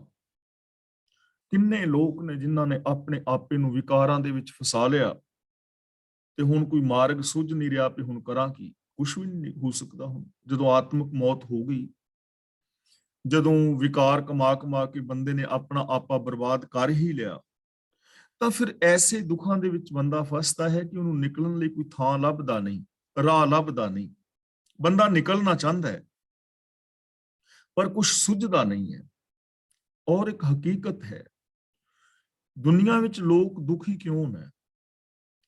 ਸੁਖੀ ਹਰ ਬੰਦਾ ਹੋਣਾ ਚਾਹੁੰਦਾ ਹੈ, ਪਰ ਦੁਖੀ ਇਸ ਕਰਕੇ ਨੇ ਕਿ ਉਹਨਾਂ ਦੁੱਖਾਂ ਚੋਂ ਬਾਹਰ ਨਿਕਲਣ ਦਾ ਸਾਧਨ ਨਹੀਂ ਲੱਭ ਰਿਹਾ, ਸੋਰਸਿਸ ਨਹੀਂ ਲੱਭ ਰਿਹਾ, ਰਾਹ ਨਹੀਂ ਲੱਭ ਰਿਹਾ ਕਿ ਉਹ ਕਿਹੜਾ ਰਾਹ ਅਪਣਾਈਏ ਕਿ ਸਾਡੇ ਪਰਿਵਾਰ ਦੇ ਅੰਦਰ ਸ਼ਾਂਤੀ ਆ ਜਾਏ। ਚਾਹੁੰਦੇ ਸਾਰੇ, ਪਰ ਗਿਆਨ ਨਹੀਂ, ਕਾਮਨ ਸੈਂਸ ਨਹੀਂ, ਉਸ ਸਹੀ ਰਾਸਤੇ ਦਾ ਨਹੀਂ ਪਤਾ, ਸਹੀ ਜੀਵਨ ਜੁਗਤ ਦਾ ਨਹੀਂ ਪਤਾ ਲੱਗਦਾ ਬੰਦੇ ਨੂੰ ਕਿ ਮੈਂ ਇਹਦੇ ਵਿੱਚੋਂ ਨਿਕਲਾਂ। ਤਾਂ ਗੁਰੂ ਜੀ ਕਹਿੰਦੇ ਹਨ, ਕੂੜ ਨਿਖੁੱਟੇ ਨਾਨਕਾ, ਓੜਕ ਸੱਚ ਰਹੀ। ਓੜਕ ਦਾ ਮਤਲਬ ਆਖਿਰ ਨੂੰ, ਕੂੜ ਦਾ ਮਤਲਬ ਕੂੜ ਕਮਾਉਣ ਵਾਲਾ, ਕੂੜ ਕਮਾਉਣ ਵਾਲੇ, ਬਹੁਵਚਨੀ ਸ਼ਬਦ ਹੈ। ਨਿਖੁੱਟੇ ਦਾ ਮਤਲਬ ਹਾਰ ਜਾਂਦੇ ਨੇ। ਸੱਚ ਰਹੀ, ਸੱਚ ਰਹੀ ਦਾ ਮਤਲਬ ਸੱਚ ਦੀ ਰਾਹੀਂ ਸੱਚਾ ਸੌਦਾ ਕੀਤਿਆਂ, ਸੱਚੀ ਜ਼ਿੰਦਗੀ ਜੀਵਿਆਂ। ਗੁਰੂ ਜੀ ਕਹਿੰਦੇ ਨੇ, ਕੂੜ ਦੇ ਵਪਾਰੀ ਹਾਰ ਕੇ ਜਾਂਦੇ ਨੇ ਤੇ ਸੱਚ ਦਾ ਸੌਦਾ ਕੀਤਿਆਂ ਅੰਤ ਨੂੰ ਜਿੰਦ ਜਿਹੜੀ ਹੈ ਜਿੱਤ ਜਾਂਦੀ ਹੈ। ਸੱਚ ਦਾ ਸੌਦਾ ਕੀਤਿਆਂ ਹੀ ਅੰਤ ਨੂੰ ਰਹਿ ਆਉਂਦੀ ਹੈ, ਇੱਜ਼ਤ ਬਣਦੀ ਹੈ, ਸੱਚ ਜਿੱਤ ਜਾਂਦਾ ਹੈ, ਕੂੜ ਹਾਰ ਜਾਂਦਾ ਹੈ। ਯਾਨੀ ਜੋ ਕੂੜ ਕਮਾਉਣ ਵਾਲੇ ਨੇ ਉਹ ਜੀਵਨ ਬਾਜੀ ਹਾਰ ਜਾਂਦੇ ਨੇ, ਔਰ ਸੱਚ ਦੇ ਰਾਹਾਂ ਤੇ ਤੁਰਨ ਵਾਲੇ ਜੀਵਨ ਬਾਜੀ ਜਿੱਤ ਕੇ ਜਾਂਦੇ ਨੇ। ਉਹਨਾਂ ਨੂੰ ਰਹਿੰਦੀ ਦੁਨੀਆ ਤੱਕ ਮਾਣ, ਆਦਰ ਔਰ ਸਤਿਕਾਰ ਮਿਲਦਾ ਹੈ। ਇੱਕ ਪਾਸੇ ਸਾਹਿਬਜ਼ਾਦੇ ਨੇ, ਦੂਜੇ ਪਾਸੇ ਸੂਬਾ ਸਰਹੰਦ ਹੈ। ਇੱਕ ਜੀਵਨ ਬਾਜੀ ਨੂੰ ਜਿੱਤ ਕੇ ਗਏ ਨੇ, ਇੱਕ ਜੀਵਨ ਬਾਜੀ ਨੂੰ ਹਾਰ ਕੇ ਗਿਆ ਹੈ। ਐਸੀਆਂ ਅਨੰਤ ਮਿਸਾਲਾਂ ਦਿੱਤੀਆਂ ਜਾ ਸਕਦੀਆਂ ਨੇ, ਅਨੰਤ ਮਿਸਾਲਾਂ ਅੱਜ ਵੀ ਅਸੀਂ ਵੇਖ ਸਕਦੇ ਹਾਂ। ਕੁਝ ਉਹ ਲੋਕ ਨੇ ਜੋ ਜੀਵਨ ਬਾਜੀ ਨੂੰ ਜਿੱਤ ਜਾਂਦੇ ਨੇ, ਇਨਸਾਨੀਅਤ ਵਾਲੀ ਜ਼ਿੰਦਗੀ ਜੀਂਦੇ ਨੇ, ਔਰ ਕੁਝ ਉਹ ਲੋਕ ਨੇ ਜੋ ਇਨਸਾਨੀਅਤ ਨੂੰ ਹਾਰ ਜਾਂਦੇ ਨੇ। ਤਾਂ ਗੁਰੂ ਜੀ ਸਾਨੂੰ ਇੱਥੇ ਉਪਦੇਸ਼ ਦੇ ਰਹੇ ਨੇ ਕਿ ਪਿਆਰਿਓ, ਸੱਚ ਦੀ ਜ਼ਿੰਦਗੀ ਜੀਵੋ, ਜੀਵਨ ਬਾਜੀ ਨੂੰ ਜਿੱਤੋ, ਸੱਚ ਦੇ ਨਾਲ ਜੁੜੋ। ਪੌੜੀ, ਹਰ ਕਾ ਸਭ ਸ਼ਰੀਰ ਹੈ, ਹਰ ਰਵ ਰਹਿਆ ਸਭ ਆਪੇ। ਹਰ ਕਾ ਸਭ ਸ਼ਰੀਰ ਹੈ, ਸਭ ਦਾ ਮਤਲਬ ਆ ਸਾਰਾ ਜਗਤ, ਆ ਦਿਸਦਾ ਸੰਸਾਰ ਜਿਹੜਾ ਹੈ ਨਾ, ਇਹ ਰੱਬ ਦਾ ਸ਼ਰੀਰ ਹੈ, ਇਹ ਰੱਬ ਦਾ ਸ਼ਰੀਰ ਹੈ।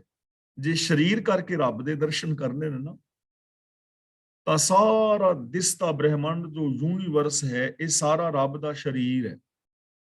ਜੇ ਸਾਰੇ ਦੇ ਦਰਸ਼ਨ ਕਰੋਗੇ ਤਾਂ ਸਾਰਾ ਰੱਬ ਹੈ। ਜੇ ਕੱਲੀ ਕੱਲੀ ਚੀਜ਼ ਵੇਖੋਗੇ ਤੇ ਫਿਰ ਰੱਬ ਦੇ ਅੰਗ ਨੇ। ਜਿਵੇਂ ਮਿਸਾਲ ਵਜੋਂ ਮੈਂ ਆਪ ਦੇ ਸਾਹਮਣੇ ਬੈਠਾ ਹਾਂ, ਮੇਰਾ ਨਾਮ ਮੋਹਰ ਸਿੰਘ ਹੈ। ਜੇ ਮੇਰੇ ਸਾਰੇ ਸਰੀਰ ਨੂੰ ਵੇਖੋਗੇ ਤੇ ਇਹ ਮੋਹਰ ਸਿੰਘ ਹੈ, ਪਰ ਜੇ ਇਹ ਦੇਖੋਗੇ ਤਾਂ ਇਹ ਕੀ ਹੈ? ਉਂਗਲੀ। ਇਹ ਕੀ ਹੈ? ਅੰਗੂਠਾ। ਇਹ ਕੀ ਹੈ? ਪੰਜਾ। ਇਹ ਕੀ ਹੈ? ਬਾਂਹ। ਇਹ ਕੀ ਹੈ? ਕੂਹਣੀ।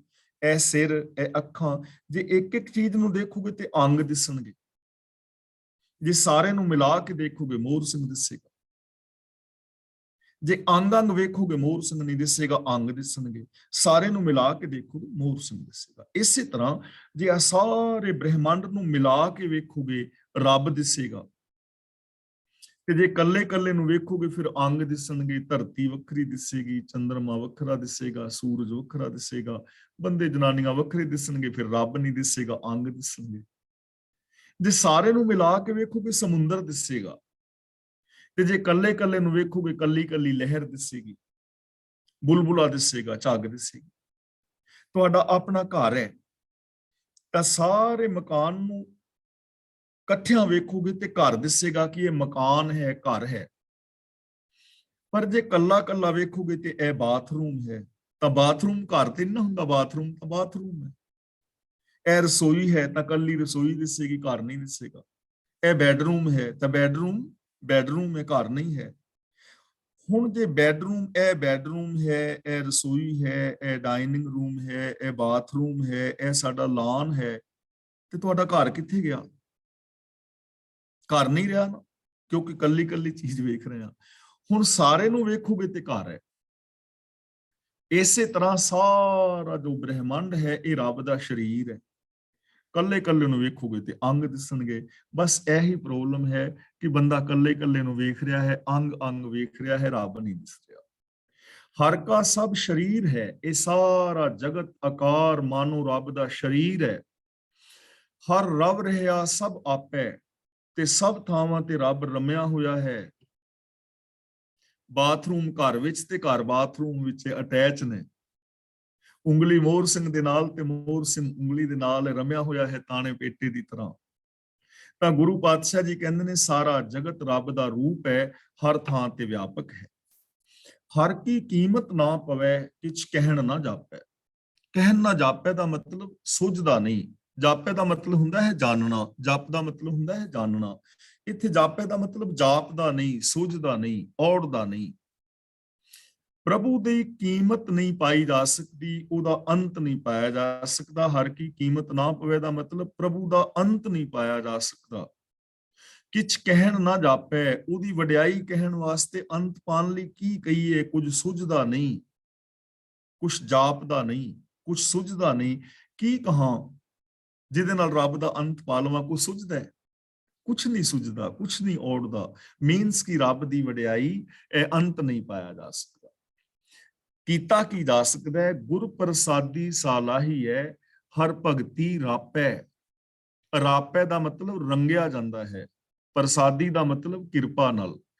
ਗੁਰ ਪ੍ਰਸਾਦੀ ਸਾਲਾਹੀ ਹੈ, ਸਾਲਾਹੀ ਦਾ ਮਤਲਬ ਸਿਫਤ ਸਲਾਹ ਕਰਨੀ ਚਾਹੀਦੀ ਹੈ, ਮਤਲਬ ਗੁਣਾਂ ਨੂੰ ਇੰਪਲੀਮੈਂਟ ਕਰਨਾ ਚਾਹੀਦਾ ਹੈ।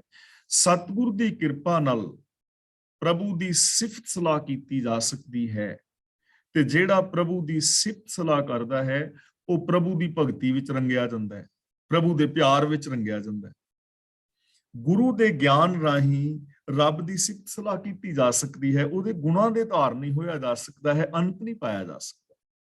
ਤੇ ਜਿਹੜਾ ਗੁਰੂ ਦੀ ਗਿਆਨ ਰਾਹੀਂ, ਗੁਰੂ ਦੀ ਦੱਸੇ ਜੀਵਨ ਜੁਗਤ ਰਾਹੀਂ ਪ੍ਰਭੂ ਦੇ ਗੁਣਾਂ ਨੂੰ ਇੰਪਲੀਮੈਂਟ ਕਰਦਾ ਹੈ, ਉਹ ਰੱਬ ਦੀ ਭਗਤੀ ਵਿੱਚ, ਰੱਬ ਦੇ ਗੁਣਾਂ ਵਿੱਚ ਰੰਗਿਆ ਜਾਂਦਾ ਹੈ। ਸਭ ਮਨ ਤਨ ਹਰਿਆ ਹੋਇਆ, ਅਹੰਕਾਰ ਗਵਾਪੈ। ਉਹਦਾ ਮਨ ਤੇ ਤਨ ਖਿੜ ਆਉਂਦਾ ਹੈ, ਹਰਾ ਭਰਾ ਹੋ ਜਾਂਦਾ ਹੈ, ਔਰ ਉਸ ਬੰਦੇ ਦਾ ਅਹੰਕਾਰ ਗਵਾਚ ਜਾਂਦਾ ਹੈ। ਜੋ ਸ਼ੁਰੂ ਚ ਕਿਹਾ ਸੀ ਨਾ ਵੀ ਖੂਹ ਦੇ ਵਿੱਚ ਡਿੱਗ ਪਏ ਤੇ ਬਚਾਅ ਕਰਨਾ ਚਾਹੀਦਾ ਹੈ, ਤਾਂ ਉਹਦਾ ਸਾਰਾ ਅਹੰਕਾਰ ਗਵਾਚ ਜਾਂਦਾ ਹੈ, ਈਗੋ ਖਤਮ ਹੋ ਜਾਂਦੀ ਹੈ, ਜੋ ਗੁਰੂ ਦੇ ਦੱਸੇ ਰਾਹਾਂ ਤੇ ਚੱਲਦਾ ਹੈ। ਸਭ ਕਿਛ ਹਰ ਕਾ ਖੇਲ ਹੈ, ਗੁਰਮੁਖ ਕਿਸੇ ਬੁਝਾਈ। ਕਿਸੇ ਦਾ ਮਤਲਬ ਕਿਸੇ ਨੂੰ, ਬੁਝਾਈ ਦਾ ਮਤਲਬ ਸਮਝ ਦਿੰਦਾ ਹੈ। ਇਹ ਸਾਰਾ ਜਗਤ ਪ੍ਰਭੂ ਦਾ ਇੱਕ ਤਮਾਸ਼ਾ ਹੈ, ਇੱਕ ਖੇਲ ਹੈ। ਗੁਰਮੁਖ ਕਿਸੇ ਬੁਝਾਈ ਦਾ ਮਤਲਬ ਗੁਰੂ ਦੇ ਰਾਹੀਂ ਕਿਸੇ ਨੂੰ ਇਹ ਸਮਝ ਆਉਂਦੀ ਹੈ, ਗੁਰੂ ਦੇ ਰਾਹੀਂ ਕਿਸੇ ਨੂੰ ਇਹ ਸਮਝ ਬਖਸ਼ਦਾ ਹੈ। ਯਾਨੀ ਇਹ ਸੰਸਾਰ ਰੱਬ ਦਾ ਖੇਲ ਹੈ। ਇਸ ਚੀਜ਼ ਦੀ ਸਮਝ ਗੁਰੂ ਦੇ ਰਾਹੀਂ ਆਏਗੀ ਜੇ ਅਸੀਂ ਗੁਰੂ ਤੋਂ ਗਿਆਨ ਦੀ ਦਾਤ ਲਵਾਂਗੇ। ਗੁਰੂ ਤੋਂ ਸਾਨੂੰ ਕਾਮਨ ਸੈਂਸ ਮਿਲੇਗੀ, ਵਿਵੇਕ ਬੁੱਧ ਮਿਲੇਗੀ, ਤੇ ਉਸ ਵਿਵੇਕ ਬੁੱਧ ਰਾਹੀਂ, ਉਸ ਕਾਮਨ ਸੈਂਸ ਰਾਹੀਂ ਸਾਨੂੰ ਸਮਝ ਆ ਜਾਏਗੀ ਕਿ ਇਹ ਰੱਬ ਦਾ ਖੇਲ ਹੈ। ਇਸ ਖੇਲ ਨੂੰ ਅਸੀਂ ਖੇਲ ਦੀ ਤਰ੍ਹਾਂ ਖੇਲਣਾ ਹੈ। ਸ਼ਲੋਕ ਮਹਿਲਾ ਪਹਿਲਾ। ਸਹੰਸਰ ਦਾਨ ਦੇ ਇੰਦਰ ਰਵਾਇਆ। ਹੁਣ ਇਸ ਸ਼ਬਦ ਦੇ ਸ਼ਲੋਕ ਦੇ ਅੰਦਰ ਬਹੁਤ ਸਾਰੀਆਂ ਮਿਥਿਹਾਸਕ ਵਾਰਤਾਂ ਨੂੰ ਲਿਆ ਗਿਆ ਹੈ। ਸਹੰਸਰ ਦਾਨ ਦੇ ਇੰਦਰ ਰਵਾਇਆ, ਸਹੰਸਰ ਦਾ ਮਤਲਬ ਹਜ਼ਾਰ, ਇੱਥੇ ਦਾਨ ਦਾ ਮਤਲਬ ਹੈ ਡੰਨ। ਹਜ਼ਾਰਾਂ ਭਗਾਂ ਦਾ ਡੰਨ ਜੋ ਇੰਦਰ ਦੇਵਤੇ ਨੂੰ ਗੌਤਮ ਰਿਸ਼ੀ ਨੇ ਸਰਾਫ ਦੇ ਕੇ ਲਾਇਆ ਸੀ, ਕਿਉਂਕਿ ਇੰਦਰ ਨੇ ਰਿਸ਼ੀ ਦੀ ਇਸਤਰੀ ਦੇ ਨਾਲ, ਅਹਿਲਿਆ ਦੇ ਨਾਲ ਧੋਖਾ ਕਰਕੇ ਸੰਗ ਕੀਤਾ ਸੀ। ਇਹ ਉਸ ਵਾਰਤਾ ਵੱਲ ਧਿਆਨ ਦਵਾਇਆ ਗਿਆ ਹੈ ਕਿ ਰੱਬੀ ਸਿਸਟਮ ਦੇ ਵਿੱਚ ਕਰਮ ਤੋਂ ਕੋਈ ਬਚ ਨਹੀਂ ਸਕਦਾ। ਗੌਤਮ ਰਿਸ਼ੀ ਨੇ ਹਜ਼ਾਰਾਂ ਭਗਾਂ ਦਾ ਦੰਨ ਦੇ ਕੇ ਇੰਦਰ ਨੂੰ ਰਵਾ ਦਿੱਤਾ। ਮੀਨਸ ਕਿ ਇੱਥੇ ਇੰਦਰ ਦੇਵਤਾ ਵੀ ਰੋ ਰਿਹਾ ਹੈ। ਇਹ ਮਿਥਿਹਾਸਕ ਵਾਰਤਾ ਹੈ। ਪਰਸਰਾਮ ਰੋਵੇ ਘਰ ਆਇਆ। ਪਰਸਰਾਮ ਇੱਕ ਬ੍ਰਾਹਮਣ ਸੀ। ਇਹਦੇ ਪਿਤਾ ਜਮਦਗਨ ਨੂੰ ਸਹੰਸਰ ਬਾਹੂ ਨੇ ਮਾਰ ਦਿੱਤਾ ਤੇ ਬਦਲੇ ਦੀ ਅੱਗ ਵਿੱਚ ਪਰਸਰਾਮ ਨੇ ਖੱਤਰੀ ਕੁਲ ਦਾ ਨਾਸ਼ ਕਰਨਾ ਸ਼ੁਰੂ ਕੀਤਾ। ਪਰ ਜਦੋਂ ਇਸਨੇ ਸ੍ਰੀ ਰਾਮਚੰਦਰ ਜੀ ਤੇ ਆਪਣਾ ਕੁਹਾੜਾ ਚੱਕਿਆ ਤਾਂ ਇਹਦਾ ਬਲ ਜਿਹੜਾ ਹੈ ਖਿੱਚਿਆ ਗਿਆ। ਇੱਕ ਮਿਥਿਹਾਸਕ ਵਾਰਤਾ ਹੈ, ਉਧਰ ਧਿਆਨ ਦਵਾ ਰਹੇ ਨੇ। ਤਾਂ ਪਰਸਰਾਮ ਆਪਣਾ ਬਲ ਗਵਾ ਕੇ ਰੋ ਰਿਹਾ ਹੈ। ਅਜੈ ਸੋ ਰੋਵੇ ਭੀਖਿਆ ਖਾਏ। ਅਜੈ ਜੋ ਰਾਮਚੰਦਰ ਜੀ ਦਾ ਦਾਦਾ ਸੀ, ਉਹਨੇ ਇੱਕ ਸਾਧੂ ਨੂੰ ਭਿੱਖਿਆ ਦੇ ਵਿੱਚ ਲਿਦ ਦਿੱਤੀ ਸੀ। ਇੱਕ ਕਹਾਣੀ ਜੁੜੀ ਹੋਈ ਹੈ। ਆਖਿਰ ਉਹਨੂੰ ਲਿੱਦ ਖਾਣੀ ਪਈ, ਭਿੱਖਿਆ ਖਾਣੀ ਪਈ, ਤਾਂ ਫਿਰ ਉਹਨੂੰ ਰੋਣਾ ਪਿਆ, ਪਛਤਾਣਾ ਪਿਆ ਆਪਣੇ ਕੀਤੇ ਕਰਮ ਕਰਕੇ। ਐਸੀ ਦਰਗਾਹ ਮਿਲੇ ਸਜਾਏ, ਇਹੋ ਜੀ ਰੱਬ ਦੀ ਦਰਗਾਹ ਦੇ ਅੰਦਰ ਸਜ਼ਾ ਮਿਲਦੀ ਹੈ। ਭਾਵ ਕਿ ਜੇ ਇਹਨਾਂ ਵਾਰਤਾਵਾਂ ਨੂੰ ਸੱਚੀਆਂ ਮੰਨਿਆ ਜਾਏ ਜੋ ਮਿਥਿਹਾਸਕ ਨੇ, ਤਾਂ ਗੁਰੂ ਜੀ ਕਹਿੰਦੇ ਨੇ ਰੱਬੀ ਹੁਕਮ ਦੇ ਅੰਦਰ, ਰੱਬੀ ਸਿਸਟਮ ਦੇ ਅੰਦਰ ਐਵੇਂ ਸਜ਼ਾ ਮਿਲਦੀ ਹੈ। ਜਿਹੜਾ ਕੀਤਾ ਹੋਇਆ ਆਪਣਾ ਕਰਮ ਹੈ ਨਾ, ਉਹਦਾ ਫਲ ਹਰ ਇੱਕ ਨੂੰ ਭੁਗਤਣਾ ਪੈਂਦਾ ਹੈ, ਚਾਹੇ ਕੋਈ ਹਸਤੀ ਵੱਡੀ ਹੈ ਜਾਂ ਛੋਟੀ ਹੈ। ਰੋਵੇ ਰਾਮ ਨਿਕਾਲਾ ਪਿਆ, ਰਾਮ ਜੀ ਰੋਏ ਜਦੋਂ ਰਾਮਚੰਦਰ ਜੀ ਨੂੰ ਦੇਸ਼ ਨਿਕਾਲਾ ਮਿਲਿਆ।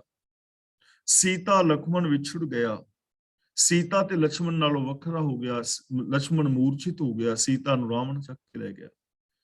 ਰੋਵੇ ਦਹਿਸਿਰ ਲੰਕ ਗਵਾਏ, ਦਹਿਸਿਰ ਦਾ ਮਤਲਬ 10 ਸਿਰਾਂ ਵਾਲਾ ਰਾਵਣ, ਰਾਵਣ ਲੰਕਾ ਗਵਾ ਕੇ ਰੋ ਰਿਹਾ ਹੈ। ਜਿਨ ਸੀਤਾ ਆਂਦੀ ਡੋਰੂ ਆਏ, ਡੋਰੂ ਆਏ ਦਾ ਮਤਲਬ ਡੋਰੂ ਵਜਾ ਕੇ, ਸਾਧੂ ਦਾ ਭੇਸ਼ ਧਾਰ ਕੇ, ਜਿਨਨੇ ਸਾਧੂ ਦਾ ਭੇਸ਼ ਧਾਰ ਕੇ ਸੀਤਾ ਨੂੰ ਚੁਰਾ ਲਿਆਂਦਾ ਸੀ। ਰੋਵੇਂ ਪਾਂਡਵ ਭੈ ਮਜੂਰ, ਪੰਜੇ ਪਾਂਡੋ ਜਦੋਂ ਵੈਰਾਟ ਰਾਜੇ ਦੇ ਮਜੂਰ ਬਣੇ ਤਾਂ ਉਹਨਾਂ ਨੂੰ ਰੋਣਾ ਪਿਆ। ਜਿਨ ਕੈ ਸਵਾਮੀ ਰਹਿਤ ਹਦੂਰ, ਭਾਵੇਂ ਉਹਨਾਂ ਦਾ ਮਾਲਕ ਕ੍ਰਿਸ਼ਨ ਭਗਵਾਨ ਉਹਨਾਂ ਦੇ ਨਾਲ ਰਹਿੰਦਾ ਸੀ ਤਾਂ ਵੀ ਰੋਣਾ ਪੈ ਗਿਆ। ਰੋਵੇ ਜਨਮੇਜਾ ਖੋਏ ਗਿਆ, ਖੋਏ ਗਿਆ ਦਾ ਮਤਲਬ ਖੁੰਝ ਗਿਆ।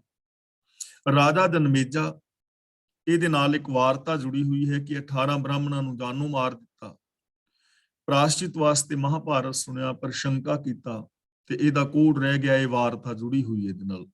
ਤਾਂ ਰਾਜੇ ਜਨਮੇਜੇ ਨੇ ਕੁਰਾਹੇ ਪੈਣ ਤੇ ਰੋਣਾ ਪੈ ਗਿਆ, ਕੁਰਾਹੇ ਪੈ ਗਿਆ, ਭੁੱਲ ਗਿਆ। ਇੱਕ ਹੀ ਕਾਰਨ ਪਾਪੀ ਪਿਆ। ਇੱਕ ਹੀ ਦਾ ਮਤਲਬ ਇੱਕ ਗਲਤੀ ਦੇ ਕਾਰਨ ਪਾਪੀ ਹੋਇਆ। ਤਾਂ ਇੱਕ ਗਲਤੀ ਦੇ ਨਾਲ ਬੰਦਾ ਪਾਪ ਜਿਹੜਾ ਕਰਦਾ ਹੈ ਤਾਂ ਹੌਲੇ ਹੌਲੇ ਉਹ ਪਾਪ ਹੋ ਜਾਂਦਾ ਹੈ। ਇੱਕ ਗਲਤੀ ਦਾ ਵੀ ਜਿਹੜਾ ਹੈ ਫਲ ਬੰਦੇ ਨੂੰ ਭੁਗਤਣਾ ਪੈਂਦਾ ਹੈ। ਇਸ ਲਈ ਸੋਚ ਵਿਚਾਰ ਕੇ ਜ਼ਿੰਦਗੀ ਜੀਣੀ ਚਾਹੀਦੀ ਹੈ। ਰੋਵੇਂ ਸ਼ੇਖ ਮਸਾਇਕ ਪੀਰ, ਜੋ ਮਸਾਇਕ ਹੈ ਸ਼ੇਖ ਦਾ ਬਹੁਵਚਨ ਹੈ। ਤਾਂ ਗੁਰੂ ਜੀ ਕਹਿੰਦੇ ਨੇ ਸ਼ੇਖ ਪੀਰ ਆਦਿਕ ਵੀ ਇਸ ਦੁਨੀਆ ਦੇ ਅੰਦਰ ਰੋਂਦੇ ਹੋਏ ਵੇਖੇ ਜਾ ਸਕਦੇ ਨੇ। ਅੰਤ ਕਾਲ ਮਤ ਲਾਗੇ ਭੀੜ, ਤੇ ਉਹ ਕਿਉਂ ਦੁਖੀ ਹੁੰਦੇ ਨੇ ਕਿ ਮਤਾ ਅੰਤ ਸਮੇਂ ਕੋਈ ਵਿਪਤਾ ਆ ਪਵੇ। ਰੋਵੇਂ ਰਾਜੇ ਕੰਨ ਪੜਾਏ, ਭਰਥਰੀ ਗੋਪੀ ਚੰਦ ਆਦਿਕ ਰਾਜੇ ਜੋਗੀ ਬਣ ਗਏ, ਕੰਨ ਪੜਵਾ ਲਏ, ਲੇਕਿਨ ਉਹ ਰੋਂਦੇ ਨੇ, ਦੁਖੀ ਹੁੰਦੇ ਨੇ ਕਿਉਂਕਿ ਉਹਨਾਂ ਨੂੰ ਜੀਵਨ ਦੀ ਸਹੀ ਜੁਗਤ ਨਹੀਂ ਮਿਲੀ। ਘਰ ਘਰ ਮੰਗੇ ਭੀਖਿਆ ਜਾਏ, ਤੇ ਹੁਣ ਦੁਖੀ ਹੋ ਰਹੇ ਨੇ ਕਿ ਘਰ ਘਰ ਜਾ ਕੇ ਭਿੱਖਿਆ ਮੰਗਣੀ ਪੈਂਦੀ ਹੈ। ਕਿੱਥੇ ਰਾਜੇ ਬਾਦਸ਼ਾਹ ਸੀ, ਕਿੱਥੇ ਭਿੱਖਿਆ ਮੰਗਣੀ ਪੈ ਰਹੀ ਹੈ। ਰੋਵੇਂ ਕਿਰਪਨ ਸੰਚੈ ਤਨ ਜਾਏ, ਕਿਰਪਨ ਦਾ ਮਤਲਬ ਕੰਜੂਸ, ਸੰਚੈ ਦਾ ਮਤਲਬ ਇਕੱਠਾ ਕਰਦੇ ਨੇ। ਸੋਮ ਲੋਕ ਧਨ ਇਕੱਠਾ ਕਰਦੇ ਰਹਿੰਦੇ ਨੇ, ਤੇ ਜਦੋਂ ਉਹ ਧਨ ਚਲਾ ਜਾਂਦਾ ਹੈ, ਗੁਆਚ ਜਾਂਦਾ ਹੈ, ਤੇ ਆਖਿਰ ਉਹਨਾਂ ਨੂੰ ਰੋਣਾ ਪੈਂਦਾ, ਨਾ ਤੇ ਵਰਤਿਆ ਤੇ ਨਾ ਕੋਲ ਰਿਹਾ। ਪੰਡਿਤ ਰੋਵੇਂ ਗਿਆਨ ਗਵਾਏ, ਗਿਆਨ ਗਵਾ ਕੇ ਪੰਡਿਤ ਵੀ ਖੁਆਰ ਹੁੰਦੇ ਨੇ। ਇਹਨਾਂ ਇੱਕ ਕਹਾਣੀ ਜੋੜੀ ਹੈ ਪੰਡਿਤ ਦੇ ਨਾਲ ਕਿ ਕੋਈ ਬਹੁਤ ਵੱਡਾ ਵਿਦਵਾਨ ਬੰਦਾ ਸੀ। ਕਹਾਣੀ ਹੈ, ਸਿਰਫ ਹੈ, ਸੱਚ ਨਾ ਸਮਝਣਾ, ਕਹਾਣੀ ਹੈ ਕਿ ਬਹੁਤ ਵਿਦਵਾਨ ਸੀ ਤੇ ਉਹਨੇ ਬਹੁਤ ਲੋਕਾਂ ਨੂੰ ਹਰਾਇਆ ਸੀ। ਤੇ ਕੁਝ ਵਿਦਵਾਨਾਂ ਨੇ ਇਹਦਾ ਮਜ਼ਾਕ ਉਡਾਉਣ ਦਾ ਯਤਨ ਕੀਤਾ ਤੇ ਇੱਕ ਮੂਰਖ ਬੰਦੇ ਨੂੰ ਵਿਦਵਾਨਾਂ ਵਾਲੇ, ਪੰਡਤਾਂ ਵਾਲੇ ਕੱਪੜੇ ਲਿਆ ਕੇ ਇਹਦੇ ਸਾਹਮਣੇ ਬਿਠਾ ਦਿੱਤਾ, ਜਿਹਨੂੰ ਕੁਝ ਵੀ ਨਹੀਂ ਸੀ ਆਉਂਦਾ। ਤੇ ਉਹ ਕਹਿਣ ਲੱਗੇ ਵੀ ਸਾਡਾ ਪੰਡਤ ਤੇਰੇ ਨਾਲ ਮੁਕਾਬਲਾ ਕਰੇਗਾ। ਉਹਨੇ ਕਿਹਾ ਜੀ ਠੀਕ ਹੈ। ਹੁਣ ਉਹ ਸ਼ਰਾਰਤੀ ਲੋਕ ਸਨ ਸਾਰੇ, ਉਹਨੂੰ ਨੀਵਾਂ ਵਿਖਾਣਾ ਚਾਹੁੰਦੇ ਸਨ।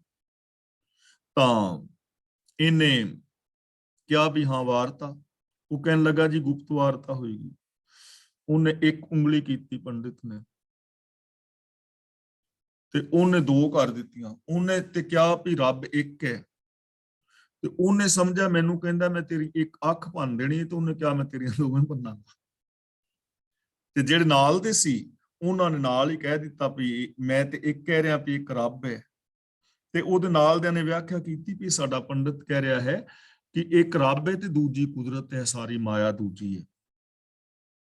ਉਹ ਜਿਹੜਾ ਵਿਦਵਾਨ ਸੀ ਉਹਨੇ 5 ਉਂਗਲਾਂ ਕੀਤੀਆਂ, ਤੇ ਜਿਹੜਾ ਅੱਗੇ ਮੂਰਖ ਬੈਠਾ ਸੀ ਉਹਨੇ ਸਮਝਿਆ ਮੈਨੂੰ ਕਹਿੰਦਾ ਮੈਂ ਚਪੇੜ ਮਾਰਾਂਗਾ। ਉਹਨੇ ਅੱਗੋਂ ਕਸੂਨ ਵੱਟ ਕੇ ਵਿਖਾਇਆ ਕਿ ਮੈਂ ਕਸੂਨ ਮਾਰਾਂਗਾ। ਤੇ ਜਿਹੜੇ ਨਾਲ ਦੇ ਸਨ ਉਹਨਾਂ ਨੇ ਵਿਆਖਿਆ ਦੀ ਕੀਤੀ। ਉਹ ਕਹਿਣ ਲੱਗਾ ਮੈਂ ਤੇ ਕਹਿ ਰਿਹਾ ਪੰਜ ਤੱਤ ਨੇ, ਤੇ ਕਹਿੰਦੇ ਸਾਡਾ ਪੰਡਤ ਇਹ ਕਹਿ ਰਿਹਾ ਕਿ ਨਾ ਪੰਜਾਂ ਤੱਤਾਂ ਮਿਲ ਕੇ ਇੱਕ ਸਰੀਰ ਬਣ ਜਾਂਦਾ। ਇਸ ਤਰ੍ਹਾਂ ਉਹਨਾਂ ਨੇ ਉਹਦਾ ਮਜ਼ਾਕ ਬਣਾ ਲਿਆ। ਤੇ ਅੱਗੋਂ ਫਿਰ ਉਹ ਕਹਿਣ ਲੱਗੇ ਵੀ ਕੁਝ ਵਿਚਾਰ ਵਟਾਂਦਰਾ ਹੋ ਜਾਏ। ਤਾਂ ਜਿਹੜਾ ਵਿਦਵਾਨ ਸੀ ਉਹ ਕਹਿੰਦਾ ਜੀ ਪੰਡਤ ਨੂੰ, ਜਿਹੜਾ ਮੂਰਖ ਬੈਠਾ ਸੀ, ਉਹਨੂੰ ਕਹਿੰਦਾ ਉਚਰੋ, ਕੁਛ ਉਚਰੋ। ਤੇ ਉਹ ਇੱਕ ਦੀ ਬਜਾਏ ਕਹਿੰਦਾ ਉਚਰੋ ਮੁਚਰੋ ਕੁਚਰੋ। ਤੇ ਨਾਲ ਦਿਆਂ ਨੇ ਸਾਥੀ ਮਾਰਤੀ, ਉਹ ਸਾਡਾ ਪੰਡਤ ਜਿੱਤ ਗਿਆ, ਉਤਰੋ ਮੁਚਰੋ ਕੁਚਰੋ। ਤੇ ਜਿਹੜਾ ਪਹਿਲਾ ਪੰਡਤ ਸੀ ਉਹ ਕਹਿੰਦਾ ਵੀ ਇਹ ਕੀ। ਉਹ ਕਹਿੰਦਾ ਐਕੀ ਮੇਕੀ ਟੇਕੀ। ਤੇ ਉਹਨਾਂ ਨੇ ਫਿਰ ਤਾੜੀ ਮਾਰਤੀ, ਜਿੱਤ ਗਿਆ ਵੀ ਜਿੱਤ ਗਿਆ, ਸਾਡਾ ਪੰਡਤ ਜਿੱਤ ਗਿਆ, ਐਵੇਂ ਮਤਲਬ। ਤਾਂ ਉਹ ਜਿਹੜਾ ਵਿਦਵਾਨ ਸੀ ਉਹਨੂੰ ਰੋਣਾ ਪਿਆ। ਜਦੋਂ ਆਪਣੇ ਗਿਆਨ ਨੂੰ ਬੰਦਾ ਗਵਾ ਪੈਂਦਾ ਉਦੋਂ ਵਿਦਵਾਨ ਰੋਂਦੇ ਨੇ। ਬਾਲੀ ਰੋਵੇ ਨਾਹੀਂ ਪਤਾਰ। ਬਾਲੀ ਦਾ ਮਤਲਬ ਇੱਥੇ ਹੈ ਲੜਕੀ, ਬਾਲੀ ਦਾ ਮਤਲਬ ਔਰਤ। ਇੱਥੇ ਬਾਲੀ ਸੁਗਰੀਵ ਦੇ ਭਰਾ ਦਾ ਨਾਮ ਨਹੀਂ ਹੈ। ਇਸਤਰੀ ਉਦੋਂ ਰੋਂਦੀ ਹੈ ਜਦੋਂ ਸਿਰ ਤੇ ਪਤੀ ਨਾ ਰਹੇ। ਨਾਨਕ ਦੁਖੀਆ ਸਭ ਸੰਸਾਰ। ਗੁਰੂ ਜੀ ਕਹਿੰਦੇ ਨੇ ਸਾਰਾ ਸੰਸਾਰ ਹੀ ਦੁਖੀ ਹੈ, ਕੋਈ ਨਾ ਕੋਈ ਦੁੱਖ ਤਕਲੀਫ ਹਰ ਇਨਸਾਨ ਨੂੰ ਚੰਬੜੀ ਰਹਿੰਦੀ ਹੈ। ਪਰ ਅਸੀਂ ਇਹ ਸ਼ਲੋਕ ਨੂੰ ਇੱਥੇ ਸਮਾਪਤ ਕਰ ਦਿੰਦੇ ਹਾਂ ਕਿ ਨਾਨਕ ਦੁਖੀਆ ਸਭ ਸੰਸਾਰ। ਹੁਣ ਗੁਰੂ ਜੀ ਸੰਸਾਰ ਵਿੱਚ ਹਰ ਬੰਦਾ ਦੁਖੀ ਹੈ, ਪਰ ਸਾਰੇ ਦੁਖੀ ਨਹੀਂ। ਅੱਗੇ ਕਹਿੰਦੇ ਨੇ ਮੰਨੇ ਨਾਉ ਸੋਈ ਜਿਣ ਜਾਏ। ਨਾਉ ਦਾ ਮਤਲਬ ਹੁਕਮ, ਜੋ ਰੱਬੀ ਹੁਕਮ ਨੂੰ ਮੰਨਦਾ ਹੈ। ਸੋਈ ਜਿਣ ਜਾਏ ਦਾ ਮਤਲਬ ਉਹ ਜੀਵਨ ਬਾਜੀ ਨੂੰ ਜਿੱਤ ਜਾਂਦਾ ਹੈ, ਉਹ ਜੀਵਨ ਦੇ ਅੰਦਰ ਕਾਮਯਾਬ ਹੋ ਜਾਂਦਾ ਹੈ। ਉਹ ਬੰਦਾ ਦੁਖੀ ਨਹੀਂ ਹੁੰਦਾ ਜਿਹੜਾ ਹੁਕਮ ਨੂੰ ਮੰਨਦਾ ਹੈ, ਜਿਹਨੂੰ ਹੁਕਮ ਦੀ ਸਮਝ ਆ ਜਾਏ, ਸਿਸਟਮ ਦੀ ਸਮਝ ਆ ਜਾਏ, ਉਹ ਬੰਦਾ ਦੁਖੀ ਨਹੀਂ ਹੁੰਦਾ। ਬੇਸ਼ੱਕ ਸਾਰਾ ਸੰਸਾਰ ਦੁਖੀ ਹੈ, ਪਰ ਜੋ ਰੱਬੀ ਹੁਕਮ ਨੂੰ ਮੰਨਦਾ ਹੈ, ਰੱਬੀ ਹੁਕਮ ਦੇ ਨਾਲ ਜੁੜਦਾ ਹੈ, ਰੱਬੀ ਹੁਕਮ ਵਿੱਚ ਜ਼ਿੰਦਗੀ ਗੁਜ਼ਾਰਦਾ ਹੈ, ਸਿਫਤ ਸਲਾਹ ਨਾਲ ਜੁੜਦਾ ਹੈ, ਉਹ ਬੰਦਾ ਜੀਵਨ ਬਾਜੀ ਜਿੱਤ ਜਾਂਦਾ ਹੈ। ਔਰੀ ਕਰਮ ਨਾ ਲੇਖੇ ਲਾਏ। ਰੱਬੀ ਰਜ਼ਾ ਵਿੱਚ ਤੁਰਨ ਤੋਂ ਬਿਨਾ, ਰੱਬੀ ਸਿਫਤ ਸਲਾਹ ਤੋਂ ਬਿਨਾ ਹੋਰ ਕੋਈ ਕੰਮ ਲੇਖੇ ਨਹੀਂ ਲੱਗਦਾ। ਹੋਰ ਕੋਈ ਕੰਮ ਸਫਲ ਨਹੀਂ ਹੁੰਦਾ ਜੀਵਨ ਬਾਜੀ ਜਿੱਤਣ ਲਈ। ਜਿੰਨੇ ਵੀ ਆਵਰਤ ਨਰਾਤੇ ਸਰਾਧ ਨੇ, ਕਰਮ ਕਾਂਡ ਨੇ, ਜਪ ਤਪ ਹੈ, ਦੇਵੀ ਦੇਵਤਿਆਂ ਦੀ ਪੂਜਾ ਹੈ, ਇਹ ਕੋਈ ਕਰਮ ਲੇਖੇ ਨਹੀਂ ਲੱਗਦਾ ਜੀਵਨ ਬਾਜੀ ਨੂੰ ਜਿਤਾਉਣ ਲਈ। ਸਿਰਫ ਇੱਕੋ ਹੀ ਸਾਧਨ ਹੈ, ਰੱਬੀ ਰਜ਼ਾ ਦੇ ਅੰਦਰ ਤੁਰਨਾ, ਰੱਬੀ ਗੁਣਾਂ ਦੇ ਧਾਰ ਨਹੀਂ ਹੋਣਾ। ਮਹਿਲਾ ਦੂਜਾ, ਜਪ ਤਪ ਸਭ ਕਿਛ ਮੰਨਿਆ, ਅਵਰ ਕਾਰਾਂ ਸਭ ਬਾਦ। ਇਹ ਮੰਨੀਏ ਨਹੀਂ ਪੜਨਾ, ਮੰਨਿਆ। ਮੰਨਿਆ ਦਾ ਮਤਲਬ ਜੇ ਮੰਨ ਲਈਏ। ਜਪ ਤਪ ਸਭ ਕਿਛ ਮੰਨਿਆ, ਯਾਨੀ ਜੋ ਜਪ ਹੈ, ਤਪ ਹੈ, ਬਾਕੀ ਦੇ ਜੋ ਸਾਰੇ ਕਰਮ ਨੇ। ਮੰਨਿਆ ਦਾ ਮਤਲਬ ਜੇ ਹੁਕਮ ਨੂੰ ਮੰਨ ਲਈਏ ਤਾਂ ਸਾਰੇ ਉਹਦੇ ਵਿੱਚ ਹੀ ਆ ਜਾਂਦੇ ਨੇ। ਰੱਬ ਨੂੰ ਮੰਨ ਲੈਣਾ ਹੀ ਜਪ ਤਪ ਸੰਜਮ ਸਭ ਕੁਛ ਹੈ। ਤੇ ਜੇ ਰੱਬ ਦੇ ਹੁਕਮ ਨੂੰ ਨਹੀਂ ਮੰਨਿਆ ਤੇ ਜਪ ਤਪ ਸੰਜਮ ਜਿੰਨੇ ਮਰਜ਼ੀ ਕਰਦੇ ਰਹੋ, ਕੁਛ ਨਹੀਂ ਹੈ। ਜੇ ਮਨ ਪ੍ਰਭੂ ਦੇ ਨਾਮ ਵਿੱਚ ਪਤੀਜ ਜਾਏ ਤਾਂ ਸਾਰੇ ਜਪ ਤਪ ਉਹਦੇ ਵਿੱਚ ਹੀ ਆ ਜਾਂਦੇ ਨੇ। ਉਸ ਬੰਦੇ ਨੂੰ ਜਪ ਤਪ ਕਰਨ ਦੀ ਕੋਈ ਜ਼ਰੂਰਤ ਨਹੀਂ ਜੋ ਰੱਬੀ ਰਜ਼ਾ ਦੇ ਵਿੱਚ ਤੁਰਦਾ ਹੈ। ਅਵਰ ਕਾਰਾਂ ਸਭ ਬਾਦ, ਹੋਰ ਸਾਰੇ ਕੰਮ ਵਿਅਰਥ ਨੇ ਰੱਬੀ ਹੁਕਮ ਤੋਂ ਬਿਨਾ, ਰੱਬੀ ਸਿਫਤ ਸਲਾਹ ਤੋਂ ਬਿਨਾ। ਰੱਬੀ ਹੁਕਮ ਵਿੱਚ ਤੁਰਨਾ, ਰੱਬੀ ਗੁਣਾਂ ਦੇ ਧਾਰ ਨਹੀਂ ਹੋਣਾ, ਇਹੀ ਸਭ ਤੋਂ ਉੱਤਮ ਸਾਧਨ ਹੈ। ਜਪ ਤਪ ਸੰਜਮ ਸਭ ਇਹਦੇ ਵਿੱਚ ਹੀ ਆ ਜਾਂਦੇ ਨੇ। ਬਾਕੀ ਸਾਰੀਆਂ ਕਾਰਾਂ ਬੇਕਾਰ ਨੇ, ਜਪ ਤਪ ਸੰਜਮ ਸਾਰੇ ਬੇਕਾਰ ਵਿਅਰਥ ਨੇ ਜੇ ਰੱਬੀ ਹੁਕਮ ਦੇ ਅੰਦਰ ਬੰਦਾ ਨਹੀਂ ਤੁਰਦਾ। ਯਾਨੀ ਇਹ ਕਾਰਾਂ ਦੇ ਅੰਦਰ ਟਾਈਮ ਲਗਾਉਣਾ, ਆਪਣੇ ਸਮੇਂ ਨੂੰ ਬਰਬਾਦ ਕਰਨਾ ਹੈ। ਸਿਰਫ ਸਾਨੂੰ ਰੱਬੀ ਹੁਕਮ ਵਿੱਚ ਤੁਰਨਾ ਚਾਹੀਦਾ ਹੈ ਔਰ ਰੱਬੀ ਗੁਣਾਂ ਦੇ ਧਾਰ ਨਹੀਂ ਹੋਣਾ ਚਾਹੀਦਾ। ਨਾਨਕ ਮੰਨਿਆ ਮੰਨੀਏ, ਬੁਝੀਏ ਗੁਰ ਪ੍ਰਸਾਦ। ਮੰਨਿਆ ਦਾ ਮਤਲਬ ਜੋ ਮੰਨ ਗਿਆ, ਜਿਸ ਨੇ ਨਾਮ ਨੂੰ ਮੰਨ ਲਿਆ, ਜਿਸ ਨੇ ਰੱਬੀ ਹੁਕਮ ਨੂੰ ਫੋਲੋ ਕੀਤਾ, ਉਹਨੂੰ ਕਹਿੰਦੇ ਨੇ ਮੰਨਿਆ। ਮੰਨਿਆ ਦਾ ਮਤਲਬ ਜਿਸ ਦਾ ਮਨ ਮੰਨ ਗਿਆ, ਜਿਸ ਨੇ ਰੱਬੀ ਹੁਕਮ ਨੂੰ ਅਮਲ ਕੀਤਾ। ਮੰਨਿਆ ਦਾ ਮਤਲਬ ਰੱਬੀ ਹੁਕਮ ਨੂੰ ਅਮਲ ਵਿੱਚ ਲਿਆਂਦਾ। ਤੇ ਮੰਨੀਏ ਦਾ ਮਤਲਬ ਹੈ ਮੰਨਿਆ ਜਾਂਦਾ ਹੈ, ਮਤਲਬ ਆਦਰ ਪਾਉਂਦਾ ਹੈ, ਉਹਨੂੰ ਮਾਣ ਮਿਲਦਾ ਹੈ। ਜਿਸਨੇ ਪ੍ਰਭੂ ਦੇ ਹੁਕਮ ਨੂੰ ਅਮਲ ਵਿੱਚ ਲਿਆਂਦਾ, ਉਹ ਬੰਦਾ ਆਦਰ ਪਾਉਂਦਾ ਹੈ, ਸਤਕਾਰ ਮੰਨਦਾ ਹੈ, ਮਿਲਦਾ ਹੈ ਉਹਨੂੰ। ਬੁਝੀਏ ਗੁਰ ਪ੍ਰਸਾਦ, ਇਹ ਗੱਲ ਗੁਰੂ ਦੀ ਕਿਰਪਾ ਦੇ ਨਾਲ ਸਮਝ ਵਿੱਚ ਆਉਂਦੀ ਹੈ, ਗੁਰੂ ਦੇ ਗਿਆਨ ਰਾਹੀਂ ਸਮਝ ਵਿੱਚ ਆਉਂਦੀ ਹੈ। ਇਹ ਗੱਲ ਗੁਰੂ ਦੇ ਸਿੱਖਿਆ ਰਾਹੀਂ, ਗੁਰੂ ਦੀ ਕਿਰਪਾ ਬਖਸ਼ਿਸ਼ ਨਾਲ ਸਮਝ ਵਿੱਚ ਆਉਂਦੀ ਹੈ ਕਿ ਜੋ ਰੱਬੀ ਹੁਕਮ ਨੂੰ ਮੰਨਦਾ ਹੈ ਉਹਨੂੰ ਇਸ ਦੁਨੀਆ ਵਿੱਚ ਮਾਣ ਆਦਰ ਸਤਕਾਰ ਮਿਲਦਾ ਹੈ। ਪੌੜੀ, ਕਾਇਆ ਹੰਸ ਤੁਰਮੇਲ ਕਰਤੇ ਲਿਖ ਪਾਇਆ। ਕਰਤੇ ਦਾ ਮਤਲਬ ਕਰਤੇ ਨੇ, ਲਿਖ ਪਾਇਆ ਦਾ ਮਤਲਬ ਲਿਖ ਕੇ, ਭਾਵ ਹੁਕਮ। ਲਿਖਿਆ ਕੀ ਹੈ? ਹੁਕਮ ਰਜ਼ਾਈ ਚੱਲਣਾ। ਨਾਨਕ ਲਿਖਿਆ ਨਾਲ। ਲਿਖ ਪਾਇਆ ਦਾ ਮਤਲਬ ਬਣਾਇਆ ਹੈ। ਜੋ ਕਰਤੇ ਨੇ ਸ਼ੁਰੂ ਤੋਂ ਹੁਕਮ ਬਣਾਇਆ ਹੈ, ਸਿਸਟਮ ਬਣਾਇਆ ਹੈ। ਕਾਇਆ ਹੰਸ ਤੁਰ ਮੇਲ, ਕਾਇਆ ਦਾ ਔਰ ਜਿੰਦ ਦਾ ਮੇਲ ਹੋਇਆ ਹੈ। ਇਹ ਰੱਬੀ ਸਿਸਟਮ ਦੇ ਅੰਦਰ ਹੈ ਕਿ ਸਰੀਰ ਦੇ ਅੰਦਰ ਪ੍ਰਭੂ ਨੇ ਜਿੰਦ ਪਾਈ ਹੈ। ਸਰੀਰ ਜੀਵਤ ਹੈ, ਸਰੀਰ ਜ਼ਿੰਦਾ ਹੈ, ਸਰੀਰ ਚੱਲ ਰਿਹਾ ਹੈ, ਬੋਲ ਰਿਹਾ ਹੈ, ਹਰਕਤ ਕਰ ਰਿਹਾ ਹੈ। ਤਾਂ ਸਰੀਰ ਔਰ ਜਿੰਦ ਦਾ ਤੁਰੋਂ ਹੀ ਪ੍ਰਭੂ ਦੇ ਹੁਕਮ ਅਨੁਸਾਰ ਮੇਲ ਹੋਇਆ ਹੈ। ਇਹ ਸਾਰਾ ਸਿਸਟਮ ਦੇ ਅੰਦਰ ਹੈ, ਹੁਕਮ ਦੇ ਅੰਦਰ ਹੈ। ਸਭ ਮਹਿ ਗੁਪਤ ਵਰਤਦਾ ਗੁਰਮੁਖ ਪ੍ਰਗਟਾਇਆ। ਗੁਪਤ ਦਾ ਮਤਲਬ ਲੁਕਿਆ ਹੋਇਆ, ਪ੍ਰਗਟਾਇਆ ਦਾ ਮਤਲਬ ਗੁਰੂ ਦੇ ਰਾਹੀਂ ਜ਼ਾਹਰ ਹੁੰਦਾ ਹੈ। ਸਭ ਜੀਵਾਂ ਵਿੱਚ ਲੁਕਿਆ ਹੋਇਆ ਪ੍ਰਭੂ ਮੌਜੂਦ ਹੈ, ਹਰ ਇੱਕ ਦੇ ਅੰਦਰ ਮੌਜੂਦ ਹੈ, ਗੁਰੂ ਦੇ ਰਾਹੀਂ ਪ੍ਰਗਟ ਹੁੰਦਾ ਹੈ। ਯਾਨੀ ਰੱਬ ਸਾਡੇ ਸਾਰਿਆਂ ਦੇ ਅੰਦਰ ਹੈ, ਅਸੀਂ ਉਹਨੂੰ ਪ੍ਰਗਟ ਕਰਨਾ ਹੈ ਤੇ ਉਹ ਗੁਰੂ ਰਾਹੀਂ, ਗੁਰੂ ਦੇ ਗਿਆਨ ਰਾਹੀਂ। ਜਿਵੇਂ ਮੈਂ ਰੋਜ਼ ਬੇਨਤੀ ਕਰ ਰਿਹਾ ਕਿ ਸਤ ਸੰਤੋਖ ਦਇਆ ਧਰਮ ਆਦਿਕ ਗੁਣ ਹਰ ਇੱਕ ਦੇ ਅੰਦਰ ਮੌਜੂਦ ਨੇ। ਗੁਰੂ ਦੇ ਰਾਹੀਂ ਅਸੀਂ ਉਹਨਾਂ ਗੁਣਾਂ ਨੂੰ ਪ੍ਰਗਟ ਕਰਨਾ ਹੈ, ਅਮਲ ਵਿੱਚ ਲਿਆਉਣਾ ਹੈ। ਤੇ ਜਿਹਦੇ ਅੰਦਰ ਪ੍ਰਗਟ ਹੁੰਦਾ ਹੈ, ਗੁਣ ਗਾਵੇ ਗੁਣ ਉਚਰੈ ਗੁਣ ਮਾਹੇ ਸਮਾਇਆ। ਜੋ ਮਨੁੱਖ ਗੁਰੂ ਦੀ ਸ਼ਰਨ ਵਿੱਚ ਆ ਕੇ ਪ੍ਰਭੂ ਦੇ ਗੁਣ ਗਾਉਂਦਾ ਹੈ, ਗੁਣ ਉਚਾਰਦਾ ਹੈ, ਭਾਵ ਗੁਣਾਂ ਨੂੰ ਇੰਪਲੀਮੈਂਟ ਕਰਦਾ ਹੈ। ਗੁਣ ਮਾਹੇ ਸਮਾਇਆ ਦਾ ਮਤਲਬ ਗੁਣਾਂ ਦੇ ਵਿੱਚ ਹੀ ਲੀਨ ਹੋ ਜਾਂਦਾ ਹੈ, ਗੁਣੀ ਪ੍ਰਭੂ ਦਾ ਹੀ ਰੂਪ ਹੋ ਜਾਂਦਾ ਹੈ। ਗੁਣ ਕਹੇ ਗੁਣੀ ਸਮਾਵਣਿਆ। ਸੱਚੀ ਬਾਣੀ ਸੱਚ ਹੈ, ਸੱਚ ਮੇਲ ਮਿਲਾਇਆ। ਸੱਚੀ ਬਾਣੀ ਦੁਆਰਾ ਸੱਚ ਰੂਪ ਹੋ ਜਾਂਦਾ ਹੈ। ਸੱਚੀ ਬਾਣੀ ਸੱਚ ਹੈ ਦਾ ਮਤਲਬ ਸੱਚੀ ਬਾਣੀ ਰਾਹੀਂ ਬੰਦਾ ਸੱਚ ਰੂਪ ਹੋ ਜਾਂਦਾ ਹੈ। ਜੇ ਸੱਚੀ ਬਾਣੀ ਤੇ ਅਮਲ ਕਰੇ, ਜੋ ਪ੍ਰਭੂ ਦੀ ਸਿਫਤ ਸਲਾਹ ਦੀ ਬਾਣੀ ਹੈ ਗੁਰੂ ਦੀ, ਇਸ ਤਰ੍ਹਾਂ ਹੀ ਬੰਦਾ ਸੱਚ ਰੂਪ ਹੋ ਜਾਂਦਾ ਹੈ। ਜੇ ਬਾਣੀ ਪੜ੍ਹ ਕੇ ਅਮਲ ਕਰੇ ਤੇ ਰੱਬ ਦਾ ਰੂਪ ਹੋ ਜਾਏਗਾ, ਸੱਚ ਦਾ ਰੂਪ ਹੋ ਜਾਏਗਾ। ਗੁਰਬਾਣੀ ਬਣੀਏ, ਸਾਨੂੰ ਗੁਰਬਾਣੀ ਵਰਗੇ ਬਣਨਾ ਚਾਹੀਦਾ ਹੈ। ਸੱਚ ਮੇਲ ਮਿਲਾਇਆ ਦਾ ਮਤਲਬ ਕਿ ਹੋਰਨਾਂ ਨੂੰ ਸੱਚੇ ਵਾਹਿਗੁਰੂ ਦੇ ਨਾਲ ਉਹ ਮਿਲਾ ਦਿੰਦਾ ਹੈ। ਇੱਕ ਅਰਥ ਤਾਂ ਇਹ ਕੀਤਾ ਗਿਆ ਹੈ। ਤੇ ਦੂਜਾ ਅਰਥ ਇਸ ਪੰਕਤੀ ਦਾ ਕੀਤਾ ਹੈ, ਸੱਚ ਮੇਲ ਮਿਲਾਇਆ। ਮੇਲ ਦਾ ਮਤਲਬ ਮੇਲ ਵਿੱਚ, ਸੰਗਤ ਵਿੱਚ ਮਿਲਾ ਕੇ ਰੱਬ ਸੱਚ ਦੇ ਨਾਲ ਮਿਲਾ ਦਿੰਦਾ ਹੈ, ਸੱਚ ਦਾ ਰੂਪ ਹੋ ਜਾਂਦਾ ਹੈ। ਯਾਨੀ ਜੋ ਵੀ ਗੁਰੂ ਦੀ ਸੰਗਤ ਕਰੇਗਾ, ਗੁਰੂ ਦੀ ਪਾਵਨ ਬਾਣੀ ਪੜ੍ਹੇ ਸੁਣੇਗਾ, ਉਹ ਸੱਚ ਸਰੂਪ ਹੋ ਜਾਏਗਾ ਔਰ ਸੱਚ ਦੇ ਅੰਦਰ ਸਦਾ ਲਈ ਮਿਲ ਜਾਏਗਾ। ਸਭ ਕੁਛ ਆਪੇ ਆਪ ਹੈ, ਆਪੇ ਦੇ ਵਡਿਆਈ। ਤੇ ਫਿਰ ਸਮਝ ਪੈ ਜਾਏਗੀ ਕਿ ਸਭ ਕੁਝ ਆਪ ਹੀ ਆਪ ਹੈ ਤੇ ਆਪ ਹੀ ਜੀਵਾਂ ਨੂੰ ਵਡਿਆਈ ਬਖਸ਼ਦਾ ਹੈ, ਮਹਾਨਤਾ ਬਖਸ਼ਦਾ ਹੈ। ਗੁਰੂ ਦੀ ਪਾਵਨ ਬਾਣੀ ਰਾਹੀਂ ਇਸ ਚੀਜ਼ ਦੀ ਸਮਝ ਆ ਜਾਏਗੀ ਕਿ ਸਭ ਕੁਝ ਆਪ ਹੀ ਆਪ ਹੈ ਔਰ ਆਪ ਹੀ ਵਡਿਆਈ ਦੇਣ ਵਾਲਾ ਹੈ। ਭਾਵ ਕਿ ਰੱਬੀ ਰਜ਼ਾ ਭਾਣੇ ਦੇ ਅੰਦਰ ਹੀ ਹਰ ਇੱਕ ਨੂੰ ਵਡਿਆਈ, ਮਾਣ ਔਰ ਆਦਰ ਸਤਕਾਰ ਮਿਲਦਾ ਹੈ। ਇਸ ਚੀਜ਼ ਦੀ ਸਮਝ ਵੀ ਗੁਰੂ ਦੀ ਪਾਵਨ ਬਾਣੀ ਰਾਹੀਂ ਆ ਜਾਏਗੀ। ਤਾਂ ਗੁਰੂ ਪਾਤਸ਼ਾਹ ਜੀ ਰਹਿਮਤ ਔਰ ਬਖਸ਼ਿਸ਼ ਕਰਨ ਕਿ ਅਸੀਂ ਗੁਰੂ ਜੀ ਦੀ ਪਾਵਨ ਬਾਣੀ ਆਪ ਪੜ੍ਹੀਏ, ਗੁਰਬਾਣੀ ਨੂੰ ਆਪ ਵਿਚਾਰੀਏ ਔਰ ਗੁਰਬਾਣੀ ਅਨੁਸਾਰ ਜ਼ਿੰਦਗੀ ਜੀ ਕੇ ਆਪਣੇ ਜੀਵਨ ਨੂੰ ਸਫਲ ਕਰੀਏ। ਤਾਂ ਅੱਜ ਦੀ ਵਿਚਾਰ ਇੱਥੇ ਸਮਾਪਤ ਕਰਦੇ ਹਾਂ ਜੀ। ਅੱਜ ਦੀ ਇਸ ਵਿਚਾਰ ਵਿੱਚ ਜੇ ਕਿਸੇ ਵੀਰ ਭੈਣ ਦਾ ਕੋਈ ਛੋਟਾ ਮੋਟਾ ਸਵਾਲ ਹੈ ਤਾਂ ਉਹ ਸਵਾਲ ਕਰ ਸਕਦੇ ਹੋ। ਜੇ ਕਿਸੇ ਨੇ ਆਪਣੇ ਵਿਊਜ਼ ਦੇਣੇ ਨੇ ਤਾਂ ਆਪਣੇ ਵਿਊਜ਼ ਦੇ ਸਕਦੇ ਹੋ। ਅਨਮਿਊਟ ਹੋ ਜਾਓ। ਅਗਲੀ ਕਲਾਸ ਦੀ ਕਾਰਵਾਈ ਵੀਰ ਤਰਲੋਚਨ ਸਿੰਘ ਜੀ ਕਰ ਰਹੇ ਨੇ। ਵਾਹਿਗੁਰੂ ਜੀ ਕਾ ਖਾਲਸਾ, ਵਾਹਿਗੁਰੂ ਜੀ ਕੀ ਫਤਿਹ।